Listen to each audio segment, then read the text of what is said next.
അറിവുണ്ടാക്കാനുള്ള മാർഗമായിട്ടാണ് നമ്മൾ സയൻസിനെ അവതരിപ്പിക്കുന്നത്. സ്കൂളിൽ പഠിക്കുമ്പോൾ നമുക്ക് അറിയാവുന്ന ശാസ്ത്രജ്ഞൻ എന്ന് പറയുന്നത് തോമസ് ആൽവ എഡിസൺ. +2 ലെവലിന് മുകളിലേക്ക് ഞാൻ തോമസ് ആൽവ എഡിസന്റെ പേര് കേട്ടിട്ടേ ഇല്ല. ഇന്ത്യയിലെ ഏറ്റവും കൂടുതൽ പേർക്ക് അറിയാവുന്ന ശാസ്ത്രജ്ഞൻ ആരാന്ന് ചോദിച്ചാൽ APJ അബ്ദുൽ കലാമിന്റെ പേര് ആൾക്കാർ പറയും. പല അൺസോൾവ്ഡ് പ്രോബ്ലങ്ങളും നമ്മുടെ മുമ്പിലുണ്ട്. പക്ഷെ അത് സയൻസ് തന്നെയാണ് പരിഹരിക്കാൻ സാധ്യതയും. വിശ്വാസങ്ങൾക്ക് അപ്പർ ഹാൻഡ് വരുന്നത് വളരെ ലളിതമായിട്ടുള്ള സൊല്യൂഷൻസ് മുമ്പോട്ട് വെക്കാൻ അതിന് സാധിക്കുന്നുള്ളതാണ്. യുക്തിവാദികൾക്ക് മതസ്വഭാവം വരാം, കാരണം മതങ്ങളുടെ സ്വഭാവം എന്ന് പറയുന്നത് മനുഷ്യന്റെ തന്നെ സ്വഭാവമാണ്. ഇവർ തമ്മിലുള്ള ഒരു ഫൈറ്റിലേക്ക് പോകേണ്ടതുണ്ടോ? യുക്തിവാദികളുടെ ജോലി മതവിശ്വാസികളെ തർക്കിച്ചടിച്ച് തോൽപ്പിക്കലല്ല. നിങ്ങളെ സയൻസിനോട് പിടിച്ചു നിർത്തുക എന്നുള്ള ഉദ്ദേശമില്ല. ഇപ്പൊ ISROയിലാണ് ശാസ്ത്രജ്ഞനും മുഴുവൻ ഇന്ത്യയിൽ വർക്ക് ചെയ്യുന്നത് വിചാരിക്കുന്ന ഒരുപാട് പേര്. കാരണം ചിലയിടങ്ങളിൽ ഈവൻ ജ്യോതിഷം പോലും ചികിത്സയ്ക്ക് ഉപയോഗിക്കുക എന്നൊക്കെ മറ്റുള്ള ഗവേഷണങ്ങൾ നടക്കണം. അവനവൻ്റെ ശരീരം എങ്ങനെയാണ് പ്രവർത്തിക്കുന്നതിനെ കുറിച്ച് അടിസ്ഥാന ധാരണകൾ പോലും ഇല്ലാത്തപ്പോഴാണ് പല കപട ചികിത്സകൾക്കും നമ്മൾ സ്വന്തം ശരീരം തുറന്നു കൊടുക്കുന്നത്. ഡാർവിനെ ശത്രുവായിട്ട് പ്രഖ്യാപിച്ചു കഴിഞ്ഞ ഒരുപാട് പേര്. ദൈവം ഉണ്ടോ ഇല്ലയോ എന്നുള്ള പേരിലല്ലല്ലോ യുദ്ധം നടന്നിട്ടുള്ളത്. ഏത് ദൈവമാണെന്നുള്ള രീതിയിലാണ് പറഞ്ഞത്. ഈ സിമ്പിൾ ഉത്തരങ്ങൾ കൊണ്ട് യൂസ് ഇല്ല.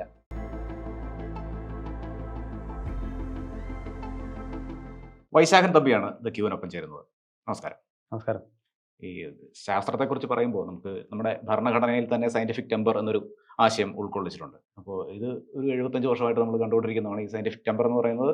അതായത് ശാസ്ത്ര വളർച്ച രാജ്യത്തിൻ്റെ വളർച്ചയ്ക്ക് ആവശ്യമാണ് എന്ന് നമ്മുടെ ഭരണഘടനാ ശില്പികൾ രാജ്യശില്പികൾ തന്നെ കണ്ടറിഞ്ഞിട്ടുള്ളതാണ്. ഇപ്പോൾ ഈ 75 വർഷം കഴിയുമ്പോൾ നമ്മുടെ രാജ്യത്തിൻ്റെ ഒരു ശാസ്ത്ര വളർച്ച അതിനെ എങ്ങനെയാണ് നോക്കിക്കാണുന്നത്? നമ്മുടെ ശാസ്ത്ര വളർച്ച പ്രത്യേകിച്ച് ആ തുടക്കകാലത്ത് നമുക്ക് സയൻസിലുണ്ടായിരുന്നൊരു ഫോക്കസ് ഇപ്പോൾ ഉണ്ടോ എന്ന് സംശയമാണ്. പക്ഷേ നമ്മൾ നെഹ്റുവിൻ്റെയൊക്കെ കാലത്ത് നടത്തിയ കുറേ ഇൻവെസ്റ്റ്മെൻറ്റ് ഇപ്പോഴും നമുക്ക് പേ ഓഫ് ചെയ്യുന്നുണ്ടെന്ന് വേണം പറയാൻ. കുറേയേറെ വലിയ പ്രീമിയർ സ്ഥാപനങ്ങളുണ്ട്. പലപ്പോഴും ലോകത്തെ സ്ഥാപനങ്ങളുടെ ഇടയിൽ തന്നെ കൗണ്ട് ചെയ്യപ്പെടുന്ന സ്ഥാപനങ്ങൾ തന്നെയാണ്.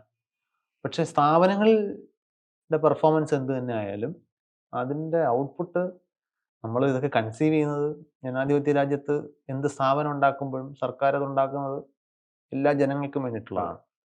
അപ്പോൾ ആ ഒരു അക്കാഡമിക് എലീറ്റ് സർക്കിളിന് വെളിയിലേക്ക് സയൻസ് എഡ്യൂക്കേഷൻ എത്രത്തോളം എത്തിയിട്ടുണ്ടെന്നുള്ളതൊരു സംശയമുള്ള ചോദ്യമാണ്. അല്ല, നമ്മൾ ഇന്ന് പച്ചയ്ക്ക് പറയാം, കൺസേണിങ് ആയിട്ടുള്ള പൊസിഷനിലുള്ളൊരു സംഗതിയാണത്. കാരണം ഭരണഘടനയിൽ ഇത് എഴുതി വെച്ചിട്ടുണ്ടെങ്കിലും ഭരണഘടനയിലുള്ള പല മൂല്യങ്ങളും ഭരണഘടനയിൽ മാത്രം ഇരിക്കുന്നതാണെന്ന് നമുക്കറിയാം. സയൻറ്റിഫിക് എൻക്വയറിയുടെ കാര്യവും ശാസ്ത്ര വിദ്യാഭ്യാസത്തിൻ്റെ കാര്യത്തിലും ഈ ഒരു പ്രശ്നം ഉണ്ട്. പ്രത്യേകിച്ച് ഒരുപക്ഷെ ഇന്ത്യ കുറച്ച് സ്റ്റേബിളൊക്കെ ആയി അത്യാവശ്യം ലോക ബഹിരാകാശ ശക്തികളുടെ കൂട്ടത്തിൽ ടോപ്പ് 5 വരുന്ന രാജ്യമൊക്കെ ആയി മാറി കഴിഞ്ഞ ശേഷം നമുക്ക് സാങ്കേതിക വിദ്യയിൽ നമ്മൾ വളരെ മുന്നിലാണ്. ഇപ്പോൾ ഏറ്റവും ലേറ്റസ്റ്റ് ഒരു പക്ഷേ യൂണിഫൈഡ് പേയ്മെൻറ്റ് ഇൻ്റർഫേസ് എന്ന് പറഞ്ഞാൽ UPI പേയ്മെൻറ്റ് ഇന്ത്യയിൽ തുടങ്ങി വെച്ചൊരു സാങ്കേതിക വിദ്യയാണ്. പക്ഷേ അതൊന്ന് ലോകത്ത് പല രാജ്യങ്ങളിലും അതിനുശേഷം അത് ഇംപ്ലിമെൻറ്റ് ചെയ്യപ്പെടുന്നുണ്ട്. അങ്ങനെയുള്ള സാങ്കേതിക വിദ്യകൾ നമ്മൾ നോക്കിക്കഴിഞ്ഞാൽ ഇപ്പോഴും മാർസ് മിഷൻ നടത്തിയതും ചന്ദ്രനിൽ സോഫ്റ്റ് ലാൻഡ് നടത്തിയതും ഒക്കെ വളരെ അപൂർവ രാജ്യങ്ങൾ മാത്രം സാധിച്ചിട്ടുള്ളതാണ്. പക്ഷെ അതിലേക്ക് എത്തുന്ന ഒരു പബ്ലിക് മെൻറ്റാലിറ്റി എന്താണെന്ന് ചോദിച്ചു കഴിഞ്ഞാൽ ഈ സയൻസിൻ്റെ ആപ്ലിക്കേഷൻ മാത്രമായിട്ടുള്ള സാങ്കേതിക വിദ്യ നമ്മൾ പുൽകുമ്പോഴും ഈ സാങ്കേതിക വിദ്യ എന്നൊരു ഉൽപ്പന്നമാണെന്നും അതിലേക്ക് കൊണ്ടെത്തിക്കുന്നത് ഒരു അറിവാണെന്നും അത് നമുക്ക് എല്ലാവർക്കും വരേണ്ടതാണെന്നുള്ളൊരു തിരിച്ചറിവ് നമ്മുടെ സമൂഹത്തിൽ ഇനിയും ഉണ്ടാകേണ്ടിയിരിക്കുന്നു. അപ്പോൾ വിദ്യാഭ്യാസത്തെ നമ്മൾ ഒരറ്റത്ത് നമ്മൾ വിദ്യാഭ്യാസത്തെ ഒരു ബ്രെഡ് വിന്നിങ് അഭ്യാസം മാത്രമാക്കി മാറ്റുകയും മറുവശത്തൊരു ടെക്നോളജിക്കൽ ഹൈടെക്, അതായത് ഒരു എലീറ്റിസ്റ്റ് ആളുകളുടെ മാത്രം ഭാഗമാണ്, നമുക്ക് സാധാരണക്കാർക്ക് ഇതിൻ്റെ ആവശ്യമില്ല എന്ന മട്ടിൽ നമ്മുടെ പൊതുജീവിതത്തിൽ നിന്നും നമ്മളതിനെ മതിൽ കെട്ടി മറുവശത്ത് നിർത്തിയിരിക്കുന്ന ഒരു പ്രശ്നമുണ്ട്. അത് നമുക്ക് സമൂഹ നിലയിൽ ഗുണമുള്ള കാര്യമല്ല. ശാസ്ത്ര വിദ്യാഭ്യാസത്തിന്റെ രീതികൾ മാറേണ്ടതുണ്ട് എന്നുള്ളതാണ്. ഇപ്പം നമുക്ക് അറിയാവുന്നതാണ്, നമുക്ക് മുന്നിൽ വലിയ ശാസ്ത്രജ്ഞരായിട്ട് നിൽക്കുന്നത് തോമസ് ആൽവ എഡിസൺ, അതുപോലെ തന്നെ ആൽബർട്ട് ഐൻസ്റ്റീൻ എന്നുള്ളത്. ഈ രണ്ടുപേരും രണ്ട് സ്ട്രീമുകളാണ്, കണ്ടുപിടുത്തം നടത്തുന്നവരാണ് മുന്നിൽ ശാസ്ത്രജ്ഞർ. അതെ, എനിക്ക് ഓർമ്മയുണ്ടത് സ്കൂളിൽ പഠിക്കുമ്പോൾ നമുക്ക് അറിയാവുന്ന ശാസ്ത്രജ്ഞൻ എന്ന് പറയുന്നത് തോമസ് ആൽവ എഡിസൺ ആണ്. പക്ഷെ ഒരു കുട്ടി ആദ്യം പരിചയപ്പെടുന്നത് എഡിസണായി. ലോകത്തെ ഏറ്റവും വലിയ സയന്റിസ്റ്റ് നമ്മൾ പക്ഷേ പഠിക്കുന്നത് എഡിസണായി. ഏറ്റവും കൂടുതൽ കണ്ടുപിടുത്തം ഒരു +2 ലെവലിന് മുകളിലേക്ക് ഞാൻ തോമസ് ആൽവ എഡിസന്റെ പേര് കേട്ടിട്ടേ ഇല്ല, ഒരു പാഠപുസ്തകത്തിലും കേട്ടിട്ടില്ല. കാരണം എഡിസൺ ഒരു ഇൻവെന്റർ മാത്രമായിരുന്നു, മറ്റൊരു രീതിയിൽ ഒരു ബിസിനസ്മാൻ കൂടി ആയിരുന്നു നമുക്ക് പിന്നെ മനസ്സിലായി. പിന്നെ കേൾക്കുന്ന പേരുകൾ പലരും മറ്റെങ്ങും നമ്മൾ കേട്ടിട്ടില്ലാത്ത പല പേരുകൾ, ജെയിംസ് ക്ലാർക്ക് മാക്സ്വെൽ, ഈ പേരുകളും താഴത്തെ ക്ലാസ്സുകളിൽ നമ്മൾ അധികം കേൾക്കില്ല. പക്ഷെ ഇവരൊക്കെയാണ് മനുഷ്യന് ലോകത്തെക്കുറിച്ച് അറിയാവുന്ന അറിവുകളുടെ ചരിത്രം നോക്കിയാൽ വലിയ നിർണായകമായിട്ടുള്ള സംഭാവന കൊടുത്തു. അപ്പോൾ എപ്പോഴും നമ്മൾ ഈ ഒരു ഡിവൈഡ് ആളുകൾക്കിടയിൽ ഉണ്ടായിട്ടുണ്ട്. കാരണം സ്വാഭാവികമാണ്, കാരണം പ്രോഡക്റ്റ് ആണല്ലോ നമുക്ക് തൊടാൻ പറ്റുന്നത്. അറിവ് അത്ര എളുപ്പം ആക്സസിബിൾ അല്ല. പ്രോഡക്റ്റ് നമുക്കറിയാം, നമ്മുടെ കയ്യിലിരിക്കുകയാണ്, നമ്മൾ ഉപയോഗിക്കുകയാണ്. അപ്പോൾ ഇൻവെൻറ്റേഴ്സിന് എപ്പോഴും പേര് കൂടുതൽ കിട്ടും. ഇപ്പോൾ ഇന്ത്യയിലെ ഏറ്റവും കൂടുതൽ പേർക്ക് അറിയാവുന്ന ശാസ്ത്രജ്ഞൻ ആരാണെന്ന് ചോദിച്ചാൽ APJ അബ്ദുൽ കലാമിൻ്റെ പേര് ആൾക്കാർ പറയും. അതിനേക്കാൾ കൂടുതൽ ശാസ്ത്ര സംഭാവനകൾ നൽകിയ ശാസ്ത്രജ്ഞർ ഇന്ത്യക്കാർ തന്നെ ഉണ്ട്. ഇന്ത്യക്കാർ പുറത്ത് വർക്ക് ചെയ്യുന്ന ആൾക്കാരുണ്ട്, ഇഷ്ടംപോലെ ആൾക്കാരുണ്ട്. പക്ഷെ അവരൊന്നും അത്രത്തോളം ഫേമസ് അല്ല. ഇദ്ദേഹം ഒരു മിസൈൽ മാൻ എന്നറിയപ്പെടുമ്പോൾ സ്വാഭാവികമായിട്ടും ടെക്നോളജിയാണ് അദ്ദേഹത്തിൻ്റെ ഏരിയ. പക്ഷെ നമ്മൾ സയൻസ് ടെക്നോളജി തമ്മിൽ വേർതിരിച്ചറിയാത്ത വിധം നമ്മൾ ഒരുമിച്ചാണ് അതിനെ കാണുന്നത്. എഞ്ചിനീയർമാരാണ് നമ്മുടെ മുന്നിൽ അതെ അതെ അതെ അതെ. ഇപ്പോൾ ISROയിലാണ് ശാസ്ത്രജ്ഞർ മുഴുവൻ ഇന്ത്യയിൽ വർക്ക് ചെയ്യുന്നതെന്ന് വിചാരിക്കുന്ന ഒരുപാട് പേര്. കാരണം ഞാൻ ആദ്യമായിട്ട് PhDക്ക് ജോയിൻ ചെയ്ത സമയത്ത് നാട്ടിൽ ചെന്നപ്പോൾ ഞാൻ PhD ചെയ്യാന്ന് പറഞ്ഞപ്പോൾ ആൾക്കാർ ചോദിച്ചത് അപ്പോൾ റോക്കറ്റൊക്കെ വിടുന്ന സ്ഥലത്താണോ എന്ന് ചോദിച്ചിട്ടുണ്ട് നാട്ടിലൊക്കെ. അപ്പോൾ അവരെല്ലാവരും റിസർച്ച് ചെയ്യുന്നെങ്കിൽ അത് ISROയിൽ മാത്രമേ ഉള്ളൂ. പക്ഷെ നമ്മുടെ ഇന്ത്യ റിസർച്ചിന് വേണ്ടി ചിലവാക്കുന്ന തുക നോക്കിക്കഴിഞ്ഞാൽ അതിന് ചെറിയൊരു അംശം മാത്രമേ ഉള്ളൂ സ്പേസിലേക്ക് പോകുന്നത്. ബാക്കി ഒരുപാട് മേഖലകളുണ്ട് നമുക്ക്. ഇപ്പോൾ ഈ അത് വെച്ച് നോക്കുകയാണെങ്കിൽ ഇപ്പോൾ ഈ കപടശാസ്ത്രത്തിന്റെ വലിയ തോതിലുള്ള ഒരു വളർച്ചയും ഇന്ത്യയിൽ ഉണ്ടായിട്ടുണ്ട്. ഇപ്പോൾ നമ്മൾ ആദ്യം പറഞ്ഞ ആ സംഗതിയുമായി ബന്ധപ്പെട്ട് പറയുകയാണ്. ഈ കപടശാസ്ത്രം അതിനെ മാനിപ്പുലേറ്റ് ചെയ്ത് അതാണ് ശാസ്ത്രം എന്ന രീതിയിലേക്ക് കൊണ്ടുവരുന്ന ഒരു സമീപനം കൂടിയില്ല നമുക്ക്. അതെ, ആ കപടശാസ്ത്രങ്ങൾക്ക് എപ്പോഴും ഒരു പ്രത്യേകത, അത് കൂടുതൽ ഇമോഷണൽ അപ്പീലുള്ള വിഷയങ്ങളായിരിക്കും മിക്കവാറും. ആത്മീയതയുമായിട്ട് ബന്ധപ്പെടുത്തുക, അല്ലെങ്കിൽ രോഗം, ആരോഗ്യം, ജീവൻ, ആയുസ്, ഇങ്ങനെയൊക്കെയുള്ള മനുഷ്യർക്ക് കൂടുതൽ സോഫ്റ്റായിട്ട് കൈകാര്യം ചെയ്യുന്ന മേഖലകളിലാണ് കപടശാസ്ത്രങ്ങൾ എപ്പോഴും. പിന്നെ ക്ലാസിക് എക്സാമ്പിൾ നമ്മുടെ അനിശ്ചിതത്വത്തോടുള്ള നമ്മുടെ പേടി. അതെ, അവിടേക്കാണ് കപടശാസ്ത്രം എപ്പോഴും വിഹരിക്കുന്നത്. അപ്പോൾ അത് സ്വാഭാവികമായിട്ടും ഇപ്പോൾ നമുക്കിപ്പോൾ സർക്കാർ തലത്തിൽ തന്നെ പ്രോത്സാഹനം ഉണ്ട് അതിന്. അപ്പോൾ അതിന് മറ്റവരെ വെച്ച് ഒരുപാട് അപ്പർ ഹാൻഡ് കിട്ടുന്നതിൽ നമുക്ക് അത്ഭുതപ്പെടേണ്ട കാര്യമില്ലല്ലോ. അത് തന്നെ ചികിത്സാ രീതികളെ കുറിച്ച് പറയുകയാണെങ്കിലാണ് അത് വരിക. യുനാനി, അക്യുപങ്ചർ പോലെയുള്ള, ഹോമിയോ പോലുള്ള വൈദ്യശാസ്ത്ര മേഖലകൾക്ക് സർക്കാർ സഹായം കൊടുക്കുന്നുണ്ട്, അത് പഠിപ്പിക്കുന്നുമുണ്ട്. അതെ, അത് ചിലയിടങ്ങളിൽ ഈവൻ ജ്യോതിഷം പോലും ചികിത്സയ്ക്ക് ഉപയോഗിക്കുക എന്നൊക്കെ മറ്റുള്ള ഗവേഷണങ്ങൾ നടക്കുന്നു. എന്താണ് തമ്മിലുള്ള ബന്ധം എന്ന് വെച്ചാൽ ജ്യോതിഷവും കൂടെ അറിയാത്തതുകൊണ്ടാണ് അങ്ങനെ ചെയ്യാൻ പറ്റുന്നതെന്ന് എനിക്ക് തോന്നുന്നത്. അപ്പം അടിസ്ഥാനപരമായിട്ട് നമ്മുടെ അറിവിൻ്റെ പ്രശ്നമാണ് അത്. നമ്മൾ സ്കൂളിലൊക്കെ നമ്മൾ പുസ്തകത്തിൽ ഒരുപാട് കാര്യങ്ങൾ പഠിക്കുന്നുണ്ട്. മനുഷ്യൻ്റെ ശരീരത്തെക്കുറിച്ച് എൻ്റെ ഒരു ധാരണ ഒരു 10ാം ക്ലാസ്സൊക്കെ ആകുമ്പോഴത്തേക്കും അത്യാവശ്യം നല്ല ധാരണ പുസ്തകങ്ങളിൽ നിന്ന് നമുക്ക് കിട്ടും. പക്ഷെ അത് നമ്മൾ പാഠപുസ്തകത്തിന് വേണ്ടിയിട്ട് അല്ലെങ്കിൽ പരീക്ഷയ്ക്ക് വേണ്ടിയിട്ട് പാഠപുസ്തകത്തിൽ നിന്നും പഠിച്ച് എഴുതി വെക്കുന്നതിനപ്പുറം അല്പപ്പോലും നമ്മുടെ ഉള്ളിലേക്ക് എടുക്കുന്നില്ല എന്ന് തോന്നുന്നു. ഉദാഹരണത്തിന് ശരീരത്തിൽ രക്തത്തിൻ്റെ പങ്ക് എന്താണ്, രക്തം എന്തിനാണ്, എങ്ങനെയാണ് ആൾക്കാർ രക്തം വാർന്ന് മരിക്കുന്നത്, ഇങ്ങനെയൊക്കെയുള്ള ചോദ്യങ്ങൾക്ക് ഉത്തരം ചോദിച്ചാൽ ശരാശരി നമ്മുടെ നാട്ടിൽ എത്ര ആളുകൾക്ക് കൃത്യമായ ഒരു ഉത്തരം പറയാൻ പറ്റും. ഇങ്ങനെ എന്തൊക്കെയോ ഉണ്ടെന്ന് അറിയാം, ശരീരത്തിലെ അവയവങ്ങളെ കുറിച്ച് അറിയാം, കരളുണ്ടെന്നും കിഡ്നി ഉണ്ടെന്നും. പക്ഷെ ഇതൊക്കെ എന്താണ് ശരീരത്തിൽ ചെയ്യുന്നത്, ഇതില്ലാതായാൽ എന്താണ് സംഭവിക്കുന്നത്, ഹൃദയത്തിന് എന്താണ് റോള്, അല്ലെങ്കിൽ ഈ കൊളസ്ട്രോളും ഹൃദയവും തമ്മിലുള്ള ബന്ധം എന്താണ്. ആൾക്കാർ പറയുമല്ലോ ഭയങ്കര കൊളസ്ട്രോൾ ഉണ്ട്, ഹൃദ്രോഗം വരും, എങ്ങനെയാണ് കൊളസ്ട്രോൾ ഉള്ളവർക്ക് എങ്ങനെയാണ് ഹൃദ്രോഗം വരുന്നതെന്ന് ചോദിച്ചു കഴിഞ്ഞാൽ ഉത്തരം പറയണമെന്നില്ല. അപ്പം നമ്മുടെ തന്നെ എല്ലാവർക്കും ഒരേ പോലത്തെ ശരീരമാണ് കൊണ്ട് നടക്കുന്നത്. പക്ഷെ അവനവൻ്റെ ശരീരം എങ്ങനെയാണ് പ്രവർത്തിക്കുന്നതിനെ കുറിച്ച് അടിസ്ഥാന ധാരണകൾ പോലും ഇല്ലാത്തപ്പോഴാണ് പല കപട ചികിത്സകൾക്കും നമ്മൾ സ്വന്തം ശരീരം തുറന്നു കൊടുക്കുന്നത്. വലിയ എത്രത്തോളം, അതായത് ജീവന്റെ തന്നെ വിലയുള്ള അബദ്ധങ്ങളാണ് നമ്മുടെ ശരീരത്തിൽ കാണിക്കുന്നത്. അത് വിദ്യാഭ്യാസം പ്രോപ്പർ അല്ല എന്നുള്ളത് തന്നെയാണ് എൻ്റെ കാരണം. അപ്പോൾ നമുക്കറിയാം സോഷ്യൽ മീഡിയയിൽ നടക്കുന്ന വ്യാപകമായിട്ടുള്ള പല പ്രചാരണങ്ങളുണ്ട്. ഇപ്പോൾ വൈറസ് ഇല്ല എന്ന് വാദിക്കുന്നവരുണ്ട്, അതുപോലെ തന്നെ വാക്സിൻ വിരുദ്ധരുണ്ട്. ഇവരൊക്കെ ഇപ്പോഴും വർദ്ധിച്ചു വരിക തന്നെയാണ്. വാട്സാപ്പിലൂടെയൊക്കെ മെസ്സേജുകളൊക്കെ ആയിട്ട് ഇങ്ങനെ ആളുകളിലേക്ക് കൂടുതൽ എത്തുകയാണ് ഇവർ ചെയ്യുന്നത്. അപ്പോൾ നമ്മുടെ ഈ ഒരു ശാസ്ത്ര വിദ്യാഭ്യാസത്തിന്റെ ഒരു പ്രശ്നം കൂടിയല്ലേ അത്? ശാസ്ത്ര വിദ്യാഭ്യാസത്തിന്റെ പ്രശ്നം ഒന്ന്, അത് പ്രധാനമായിട്ടുണ്ട്, എല്ലാ വിഷയങ്ങളിലേക്കും ബാധകമാണ്. ശാസ്ത്ര വിദ്യാഭ്യാസം എന്നല്ല, പൊതുവിൽ വിദ്യാഭ്യാസത്തിന്റെ തന്നെ പ്രശ്നമാണ്.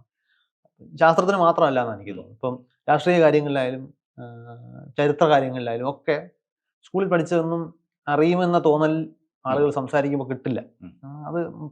അതൊക്കെ അങ്ങ് അപ്പോഴേ വിട്ടു. നമ്മൾ എഴുതി വെച്ചിട്ടുണ്ട് എങ്ങനെയാണ് എക്കോണമി വർക്ക് ചെയ്യുന്നത്, പക്ഷെ അതൊന്നും സംസാരിക്കുമ്പോൾ പൊതുവെ കാണാറില്ല. അപ്പം ശാസ്ത്ര വിദ്യാഭ്യാസത്തിന്റെ പങ്കൊന്ന്. മറ്റൊന്ന്, നേരത്തെ പറഞ്ഞതുപോലെ ഇന്ന് ഇൻഫർമേഷൻ കുറച്ചുകൂടി എളുപ്പത്തിൽ സ്പ്രെഡ് ചെയ്യാൻ നമുക്ക് പറ്റും. അപ്പം ഇൻഫർമേഷൻ കൂടുതൽ എളുപ്പത്തിൽ സ്പ്രെഡ് ചെയ്യാൻ കഴിയുമ്പോൾ തീർച്ചയായിട്ടും അഡ്വാൻറ്റേജ് കിട്ടുന്നത് ആളുകൾക്ക് കൂടുതൽ താല്പര്യമുള്ള, അല്ലെങ്കിൽ ആളുകളുടെ വീക്ക്നെസ്സിനെ ചൂഷണം ചെയ്യുന്ന തരം മെസ്സേജുകൾക്കായിരിക്കും. അത് നമ്മുടെ ഇന്നത്തെ കാലഘട്ടത്തിൽ നമ്മൾ ഉറപ്പായിട്ടും അഡ്രസ്സ് ചെയ്യേണ്ട ഒരു പ്രശ്നമാണ്. പിന്നെ അതുപോലെ കപടശാസ്ത്രങ്ങൾ പ്രചരിപ്പിക്കാൻ ശ്രമിക്കുന്ന ആളുകൾക്ക് അവരുടേതായ ഒരു ഉദ്ദേശമുണ്ടല്ലോ. അപ്പോൾ അതിന് കിട്ടുന്നൊരു മാർക്കറ്റിംഗ് സാധ്യതയുണ്ട്. അതിൽ നല്ലൊരു ഇന്നത്തെ കാലഘട്ടത്തിലെ മീഡിയ വർക്ക് ചെയ്യുന്നത് ഒരു അറ്റൻഷൻ എക്കോണമിയുടെ കാലത്താണ്. നിങ്ങളെ പരമാവധി അവിടെ പിടിച്ചു നിർത്തുക എന്നുള്ളതാണ് അതിൻ്റെ അടിസ്ഥാന ലക്ഷ്യം. ഉം. ഇവിടെ അത് തന്നെയാണ് സംഭവം. അപ്പോൾ ഈ ഇൻഫർമേഷൻ നിങ്ങളെ സയൻസിനോട് പിടിച്ചു നിർത്തുക എന്ന് പറഞ്ഞൊരു ഉദ്ദേശമില്ല. അപ്പോൾ നിങ്ങളുടെ കൗതുകം ഉണർത്തി, അല്ലെങ്കിൽ നിങ്ങൾക്ക് നിങ്ങളുടെ പേടി, ഉദാഹരണത്തിന് ഫ്രൂട്ടിയുടെ പാക്കറ്റിൽ ഒരു എയ്ഡ്സ് രോഗി സ്വന്തം രക്തം കലർത്തിയിട്ടുണ്ടെന്ന് നമുക്ക് തോന്നുന്നൊരു പെട്ടെന്ന് ഉണരുന്നൊരു വികാരം ഉണ്ടല്ലോ, പേടി, കൺസേൺ. അങ്ങനെ ക്യാച്ച് ചെയ്യാൻ പറ്റുന്നൊന്നും നമുക്ക് സയൻസിൽ കിട്ടില്ല. സയൻസ് പ്രാക്ടീസ് ചെയ്യുന്നവർക്ക് അങ്ങനെ ഒരു പർപ്പസും ഇല്ല. അപ്പോൾ ഞാൻ മനസ്സിലാക്കിയിടത്തോളം സയൻസ് പ്രാക്ടീസ് ചെയ്യുന്ന ആളുകൾക്ക് അവരുടെ കുഴപ്പം ഒരു പക്ഷേ അത് തന്നെയായിരിക്കും. അവർക്ക് ആ വിഷയത്തിലൊരു കോൺഫിഡൻസ് ഉണ്ട്. അതായത് ഇത് ഇനി ആരൊക്കെ എന്തൊക്കെ പറഞ്ഞാലും ഇത് വർക്ക് ചെയ്യും, പിന്നെ എന്തിനാണ് ഞാൻ മറ്റുള്ളവരെ കൺവിൻസ് ചെയ്യാൻ വേണ്ടി സമയം ചിലവാക്കുന്നത് എന്നുള്ളത് കൊണ്ട് അവർ കൺസേൺഡ് അല്ല. അപ്പോൾ അവർ ചെയ്യും. ലാബിൽ വളരെ ഹാർഡായിട്ട് നമുക്ക് തെളിയിക്കാൻ പറ്റുന്ന റിസൾട്ട്സും എവിഡൻസസും ഉണ്ട്. പബ്ലിഷ്ഡ് ആകപ്പെടും, അങ്ങോട്ടും സൈറ്റ് ചെയ്യപ്പെടും, ആളുകൾ മറ്റ് ശാസ്ത്രജ്ഞർ പുകഴ്ത്തും, ചിലപ്പോൾ അവാർഡൊക്കെ കിട്ടും. പക്ഷേ ഇതൊരു ചെറിയ സർക്കിളിൽ നിന്ന് നിൽക്കത്തേ ഉള്ളൂ. ഏതെങ്കിലും ഒരു കമ്പനി ചിലപ്പോൾ ഒരു പുതിയ കണ്ടെത്തലിൻ്റെ പ്രായോഗിക സാധ്യതകൾ കണ്ടെത്തിയിട്ട് പ്രോഡക്റ്റ് ആക്കാനുള്ള ഫണ്ടുമായിട്ട് വരും. അത് ആ ശാസ്ത്രജ്ഞനോ ആ സ്ഥാപനത്തിനോ ഒക്കെ ഗുണം ചെയ്യും. പ്രോഡക്റ്റിൻ്റെ ലാഭം ആ കമ്പനിക്ക് കിട്ടും. ഈ പ്രോഡക്റ്റ് വാങ്ങി നാട്ടുകാർ ഉപയോഗിക്കും. പക്ഷേ ആ അറിവ് അതവിടെ വേറൊരു ഒരു ചെറിയൊരു സർക്കിളിൽ കളിക്കുന്നതിനപ്പുറത്തേക്ക് ആളുകളുടെ കയ്യിലേക്ക് വരില്ല. കാരണം ആ അറിവിനെ പബ്ലിക്കിന് മുമ്പിൽ ബോധ്യപ്പെടുത്തേണ്ട ആവശ്യം ഈ കമ്പനിക്കും ഇല്ല, സയൻറ്റിസ്റ്റിനും ഇല്ല. അപ്പം എന്നെപ്പോലുള്ള ആൾക്കാർ അവിടെ മാറി ചിന്തിക്കുന്നത് അതുകൊണ്ടാണ്. അതായത് അങ്ങനെ ഇരുന്ന് കഴിഞ്ഞാൽ ഇതാണ് സംഭവിക്കാൻ പോകുന്നത്. രണ്ട്, നമ്മുടെ സമൂഹം നമ്മൾ എന്തൊക്കെ പറഞ്ഞാലും മനുഷ്യ ചരിത്രത്തിലെ ഏറ്റവും മികച്ച കാലഘട്ടങ്ങളിലൊന്നാണ് നമ്മുടേത്. ഏറ്റവും താരതമ്യേന നമ്മൾ സുഖകരമായി ജീവിക്കുന്ന, സമൃദ്ധിയോടെ ജീവിക്കുന്ന, പല സ്ഥലങ്ങളിലും രക്തരൂക്ഷിതമായിട്ടുള്ള പ്രശ്നങ്ങളും വിപ്ലവങ്ങളും പട്ടിണിയും ഒക്കെ നടക്കുമ്പോഴും ചരിത്രത്തിൻ്റെ കണ്ണിലൂടെ നോക്കുമ്പോൾ സാമാന്യ സമാധാനമുള്ളൊരു സമയത്താണ് നമ്മൾ ജീവിക്കുന്നത് എന്നുള്ളപ്പോൾ സ്വാഭാവികമായിട്ടും മനുഷ്യർക്ക് വരാൻ സാധ്യതയുള്ളൊരു വികാരമുണ്ട്, ആലസ്യം. അല്ലേ? നമ്മൾ രംഗ് ദേ ബസന്തി എന്ന് പറഞ്ഞ സിനിമ ആളുകളടുത്ത് കണക്റ്റ് ആയിട്ടുള്ളതിൻ്റെ, അതായത് അവർ കോളേജ് വിദ്യാർത്ഥികളായിട്ട് ജീവിച്ച് അവരിങ്ങനെ അവരുടെ രാഷ്ട്രീയ അഭിപ്രായങ്ങൾ എന്ന് പറഞ്ഞാൽ രാജ്യം പെർഫെക്റ്റ് അല്ല, പെർഫെക്റ്റ് ആക്കേണ്ടി വരുന്നതൊക്കെ പറയുമെങ്കിലും അവരുടെ കൂട്ടത്തിൽ ഒരാൾ മരിക്കുന്നു എന്ന സംഘർഷം അല്ലെങ്കിൽ അങ്ങനത്തെ ഒരു വലിയ വൈകാരിക മുഹൂർത്തത്തിലാണ് പ്രവർത്തിക്കേണ്ടതുണ്ടെന്നൊരു തോന്നൽ അവർക്കുണ്ടാകുന്നത്. അപ്പോൾ സ്വാഭാവിക ആൾക്കാർ അങ്ങനെ കരുതുന്നത് ലോകത്ത് എന്തൊക്കെയോ പ്രശ്നങ്ങളുണ്ട്, നമ്മുടെ ജീവിതത്തെ ബാധിക്കുന്നത് വരെ ഇതിങ്ങനെയൊക്കെ പോട്ടെ. അപ്പോൾ ഈ ഒരു സുഖകരമായിട്ടുള്ളൊരു ജീവിതം കഴിഞ്ഞ 10-30 കൊല്ലങ്ങളായിട്ട് ഞാൻ പലപ്പോഴും കൗതുകത്തോടെ നോക്കാറുണ്ട്. നമ്മുടെ ഇന്ന് നമ്മൾ കൂടുതൽ സംസാരിക്കപ്പെടുന്ന, കൂടുതൽ വാർത്തകൾ വരുന്ന രാഷ്ട്രീയ നേതൃത്വം നോക്കിക്കഴിഞ്ഞാൽ അവരെയൊക്കെ ഷെയ്പ്പ് ചെയ്യുന്നതിൽ ഈ അടിയന്തരാവസ്ഥയ്ക്ക് വലിയൊരു പങ്ക്. അപ്പോൾ അവരെല്ലാം ഈ അടിയന്തരാവസ്ഥ കാലത്തെ അവരുടെ അനുഭവങ്ങളൊക്കെ പറഞ്ഞായിരിക്കും അവരുടെ നൊസ്റ്റാൾജിയ. അതിന് മുമ്പത്തെ ഒരു തലമുറയുടെ നൊസ്റ്റാൾജിയ സ്വാതന്ത്ര്യ സമരമാണ്. ഇതിനിടയ്ക്ക് ഒരു ഏതാണ്ട് 35 വർഷത്തെ ഒരു ഗ്യാപ്പുണ്ട്. ഇനി ഇങ്ങനൊരു സന്നിഗ്ധ ഘട്ടം നമുക്ക് അതിനുശേഷം വന്നിട്ടില്ല. അപ്പം അങ്ങനെ എന്തെങ്കിലുമൊക്കെ വരുമ്പോഴായിരിക്കും ഒരു പക്ഷേ ഇനി ഒരു രാഷ്ട്രീയ അല്ലെങ്കിൽ സാമൂഹികമായിട്ടുള്ള ഒരു ഉണർവ് സമൂഹത്തിലുണ്ടാകുന്നതാണ് എനിക്ക് തോന്നുന്നത്. നമ്മുടെ ഈ സമയത്തെന്ന് പറയാവുന്ന അങ്ങനെ ഒരു അവസ്ഥ വന്നത് കോവിഡാണ്. കോവിഡാണ്. പക്ഷെ അതൊരു രാഷ്ട്രീയ പ്രശ്നം എന്നതിനപ്പുറത്തേക്ക് അതൊരു ആരോഗ്യ പ്രശ്നമെന്നോ ഒക്കെ അങ്ങനെ ആയിരിക്കും. അപ്പോൾ അപ്പോഴും ഞാൻ ആക്ട് ചെയ്യേണ്ടതില്ല എന്നൊരു തോന്നല് ആരൊക്കെയോ ചെയ്യും. പക്ഷെ അങ്ങനെ അല്ലാത്ത വിധത്തിൽ അതൊരു തീർത്തും അനഭിലഷണീയമായ ഒരു സാഹചര്യമാണത്. പക്ഷെ അത്തരത്തിലൊരു സാഹചര്യത്തിൽ മാത്രമേ ഇനി വിദ്യാഭ്യാസം ഇങ്ങനെയുള്ള വിഷയങ്ങളിൽ സമൂഹം ഒരു മാറി ചിന്തിക്കാൻ സാധ്യതയുള്ളൂ എന്നാണ് എനിക്ക് തോന്നുന്നത്. കുറച്ച് പെസിമിസ്റ്റിക് ആണ് ഇക്കാര്യത്തിൽ. കാരണം അതുവരെ ഒരു സുഖമുണ്ട്, നമ്മുടെ കാര്യങ്ങളൊക്കെ നടന്നു പോകുന്നുണ്ട്, പിന്നെ നമ്മളിങ്ങനെ വലിയ കാര്യങ്ങളെ കുറിച്ച് ആലോചിക്കും. അപ്പോൾ പൊതുവെ നമ്മുടെ സോഷ്യൽ മീഡിയ ചർച്ചയൊക്കെ നോക്കിയാൽ അറിയാം എന്തിനാണ് ഇനിയിപ്പോൾ കർഷകരുടെ ആവശ്യം എന്താണ്, നമുക്ക് പച്ചക്കറി സൂപ്പർ മാർക്കറ്റിൽ കിട്ടുമല്ലോ എന്നൊക്കെ ആൾക്കാർ ചിന്തിക്കാൻ അങ്ങനെ പറയുന്നത് ഞാൻ കേട്ടിട്ടുണ്ട്. അപ്പോൾ ആദ്യം എനിക്ക് കൗതുകമായിരുന്നു. പിന്നെ ഒരുപാട് പേര് അത്തരം അഭിപ്രായങ്ങൾ പറയുന്നത് കേട്ടിട്ടുണ്ട്. നമ്മുടെ മേലെ അളകട്ടിയാൽ മാത്രം കടിക്കുന്ന ചേരയായിട്ട് നമ്മൾ അങ്ങനെ പോവുകയാണ്. ഇപ്പോൾ ഈ സയൻസിനെ കുറിച്ച് തന്നെ പറയുകയാണെങ്കിൽ ഈ സയൻസ് അത്ര ലളിതമായിട്ട് ആളുകൾക്ക് മനസ്സിലാകുന്ന ഒരു സംഗതിയല്ല എന്ന് തന്നെ പറയാം. ഇപ്പോൾ ബേസിക്കലി അതിനെ കൺസീവ് ചെയ്യുന്നത് കുറേയേറെ സമവാക്യങ്ങളിലൂടെയും കണക്കുകൂട്ടലുകളിലൂടെ ഒക്കെയാണ് ശാസ്ത്രജ്ഞരും അതിനെ മനസ്സിലാക്കിയെടുക്കുന്നത്. ഇത് സാധാരണക്കാരിലേക്ക് എത്തിക്കുക, സാധാരണക്കാർക്ക് ചിലപ്പോൾ ഒരു കൗതുകം കൊണ്ടായിരിക്കും അതിലേക്ക് എത്തുക. നമ്മൾ ആദ്യം പറഞ്ഞ ഈ എഞ്ചിനീയറിംഗ് വിസ്മയങ്ങളിലേക്കും ഒക്കെ അതാണ് ശാസ്ത്രം എന്ന് തെറ്റിദ്ധരിച്ച് പോകുന്നതിൻ്റെ ഒരു കാരണവും അത് തന്നെയായിരിക്കും. ഈ ശാസ്ത്രത്തെ അങ്ങനെ ലളിതമായിട്ട് ഒന്ന് വിശദീകരിക്കാൻ കഴിയുമെങ്കിൽ അത് എങ്ങനെയായിരിക്കും? അതെ, ശാസ്ത്രം പല മേഖലകളല്ലേ.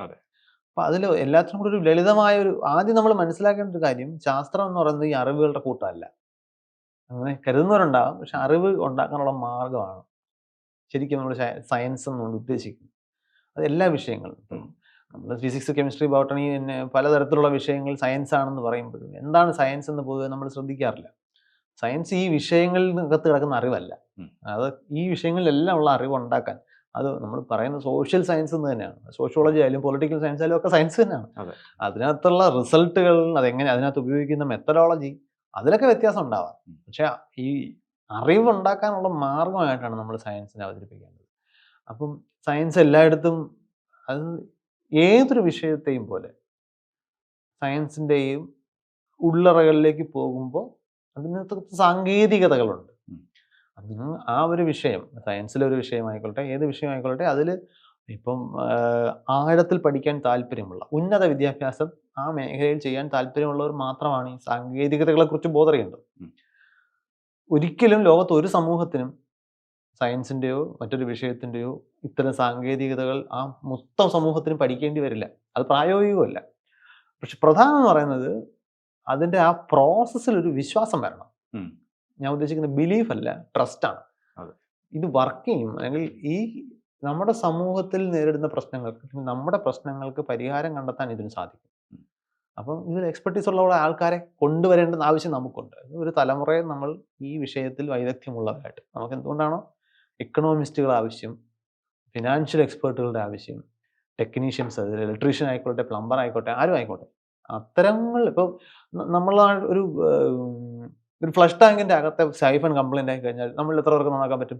ഒരു പ്ലംബർ തന്നെ വരണം. ഉം. നമുക്ക് പ്ലംബിങ്ങിൽ വിശ്വാസമുണ്ട്.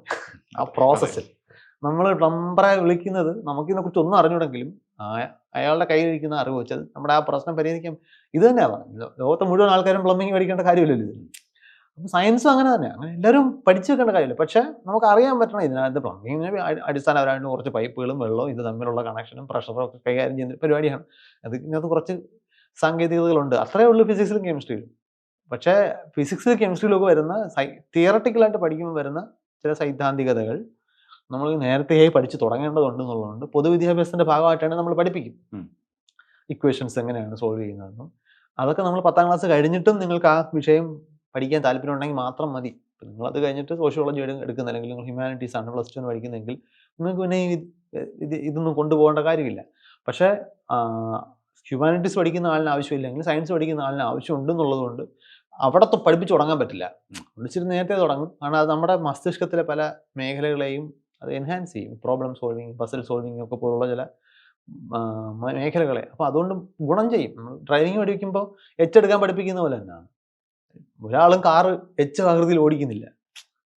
നമ്മൾ റോഡിൽ ഓടിക്കുന്ന ഷേപ്പ് അല്ല അത്. പക്ഷേ അതുകൊണ്ട് നമ്മുടെ ഡ്രൈവിങ്ങുമായിട്ട് ബന്ധപ്പെട്ട നമ്മുടെ ചില സ്കില്ലുകൾ പരീക്ഷിക്കാനും അത് വളർത്താനും സഹായിക്കും എന്നുള്ളതാണ്. അപ്പം സയൻസിൽ ഈ പറയുന്ന ഇക്വേഷൻസ് എല്ലാം നിങ്ങൾ ആ വിഷയം ആഴത്തിൽ പഠിക്കാൻ പോകുന്നെങ്കിൽ മാത്രം നിങ്ങൾ അറിഞ്ഞിരിക്കേണ്ട വിഷയം. പക്ഷെ നമ്മുടെ നാട്ടിൽ ഈ ഉന്നത വിദ്യാഭ്യാസത്തിന് പോകുന്ന ആ വിഷയത്തിനോട് താല്പര്യം കൊണ്ടല്ല പോകുന്നത് എന്നുള്ളതുകൊണ്ടാണ് ഈ പരാതി വ്യാപകമായിട്ട് വരുന്നത്. അപ്പോൾ സിമ്പിളായിട്ട് പഠിക്കാൻ ഉദ്ദേശിക്കുന്നത് അതിൻ്റെ അന്തസത്ത മനസ്സിലാക്കുക. ആ അന്തസത്ത ഈ ടെക്നിക്കലായിട്ട് ഈ വിഷയം കൈകാര്യം ചെയ്യുന്ന എക്സ്പെർട്ടീസ് ഉള്ള ഒരാൾ അയാൾ അതിൻ്റെ ഓവർവ്യൂ എന്ന രീതിയിൽ അത് അവതരിപ്പിക്കുമ്പോൾ അതിനെ വിശ്വസിക്കാൻ പറ്റുക എന്നുള്ളതാണ്. അതൊരു സാമൂഹികമായിട്ടൊരു മനസ്ഥിതി ഉണ്ടായി വരണം. അത് ഈ വിശ്വാസത്തിൻ്റെ പ്രശ്നമാണ്. ഇവരെ കൊണ്ട് നാടിനും നാട്ടുകാർക്കും മറ്റുള്ള സമൂഹത്തിനും നാളെ ഗുണമുണ്ടാകും എന്ന ലെവലിൽ ആ വിഷയത്തിൻ്റെ പ്രാധാന്യം സമൂഹം മനസ്സിലാക്കിയാൽ ഈ പരാതി മാറും. ഇപ്പോൾ അതുമായിട്ട് ബന്ധപ്പെട്ട് തന്നെ പറയും. ഇപ്പോൾ ചില വിഷയങ്ങളിൽ ഒരു ശാസ്ത്രീയ വിശദീകരണം ഉണ്ട്. ആ ശാസ്ത്രീയ വിശദീകരണം അതിനൊപ്പം തന്നെ വേറൊരു തരത്തിലുള്ള വിശ്വാസവുമായി ബന്ധപ്പെട്ടുള്ള വിശദീകരണങ്ങളും അവിടെ ഉണ്ടാവാം. കൂടുതൽ ജനങ്ങളിലേക്ക് എത്തുന്നത് അത്തരം വിശദീകരണങ്ങളായിരിക്കും. ഇപ്പോൾ പ്രപഞ്ചോൽപത്തിയെക്കുറിച്ച് പറയുകയാണെങ്കിൽ ബിഗ് ബാങ് എന്നൊരു തിയറി നമുക്ക് ശാസ്ത്രീയമായിട്ടുണ്ട്. അതിനെക്കുറിച്ചുള്ള ചർച്ചകൾ സയൻസിൽ തന്നെ നടന്നു വരികയാണ്. അതാണോ ഉൽപ്പത്തിക്ക് കാരണം എന്നുള്ളതൊക്കെ നടന്നു വരികയാണ്. കാരണം സയൻസ് എന്ന് പറയുന്നത് ചോദ്യങ്ങളാണ്. പക്ഷേ അതിലും എളുപ്പത്തിൽ മനസ്സിലാക്കാൻ കഴിയുന്ന തരത്തിലുള്ള യുക്തി ഇപ്പുറത്ത് വേറെ ഉണ്ട്.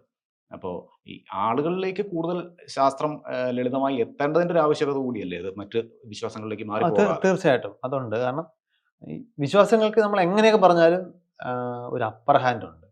നേരത്തെ പറഞ്ഞ പോലെ വൈകാരികതകളുമായിട്ടും സാംസ്കാരിക ചരിത്രവുമായിട്ടും ഒക്കെ ബന്ധപ്പെട്ടാണ് ഒരുപാട് രാഷ്ട്രീയം ഉൾപ്പെടെ അതിനകത്ത് പ്രസക്തമാണ്.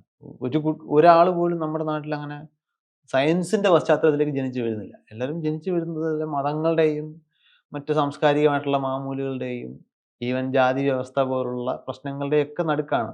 അതിനൊക്കെ ഇന്റേണലൈസ് ചെയ്താണ് നമ്മുടെ നാട്ടിൽ ഒരാൾ വളർന്നു വരുന്നത്.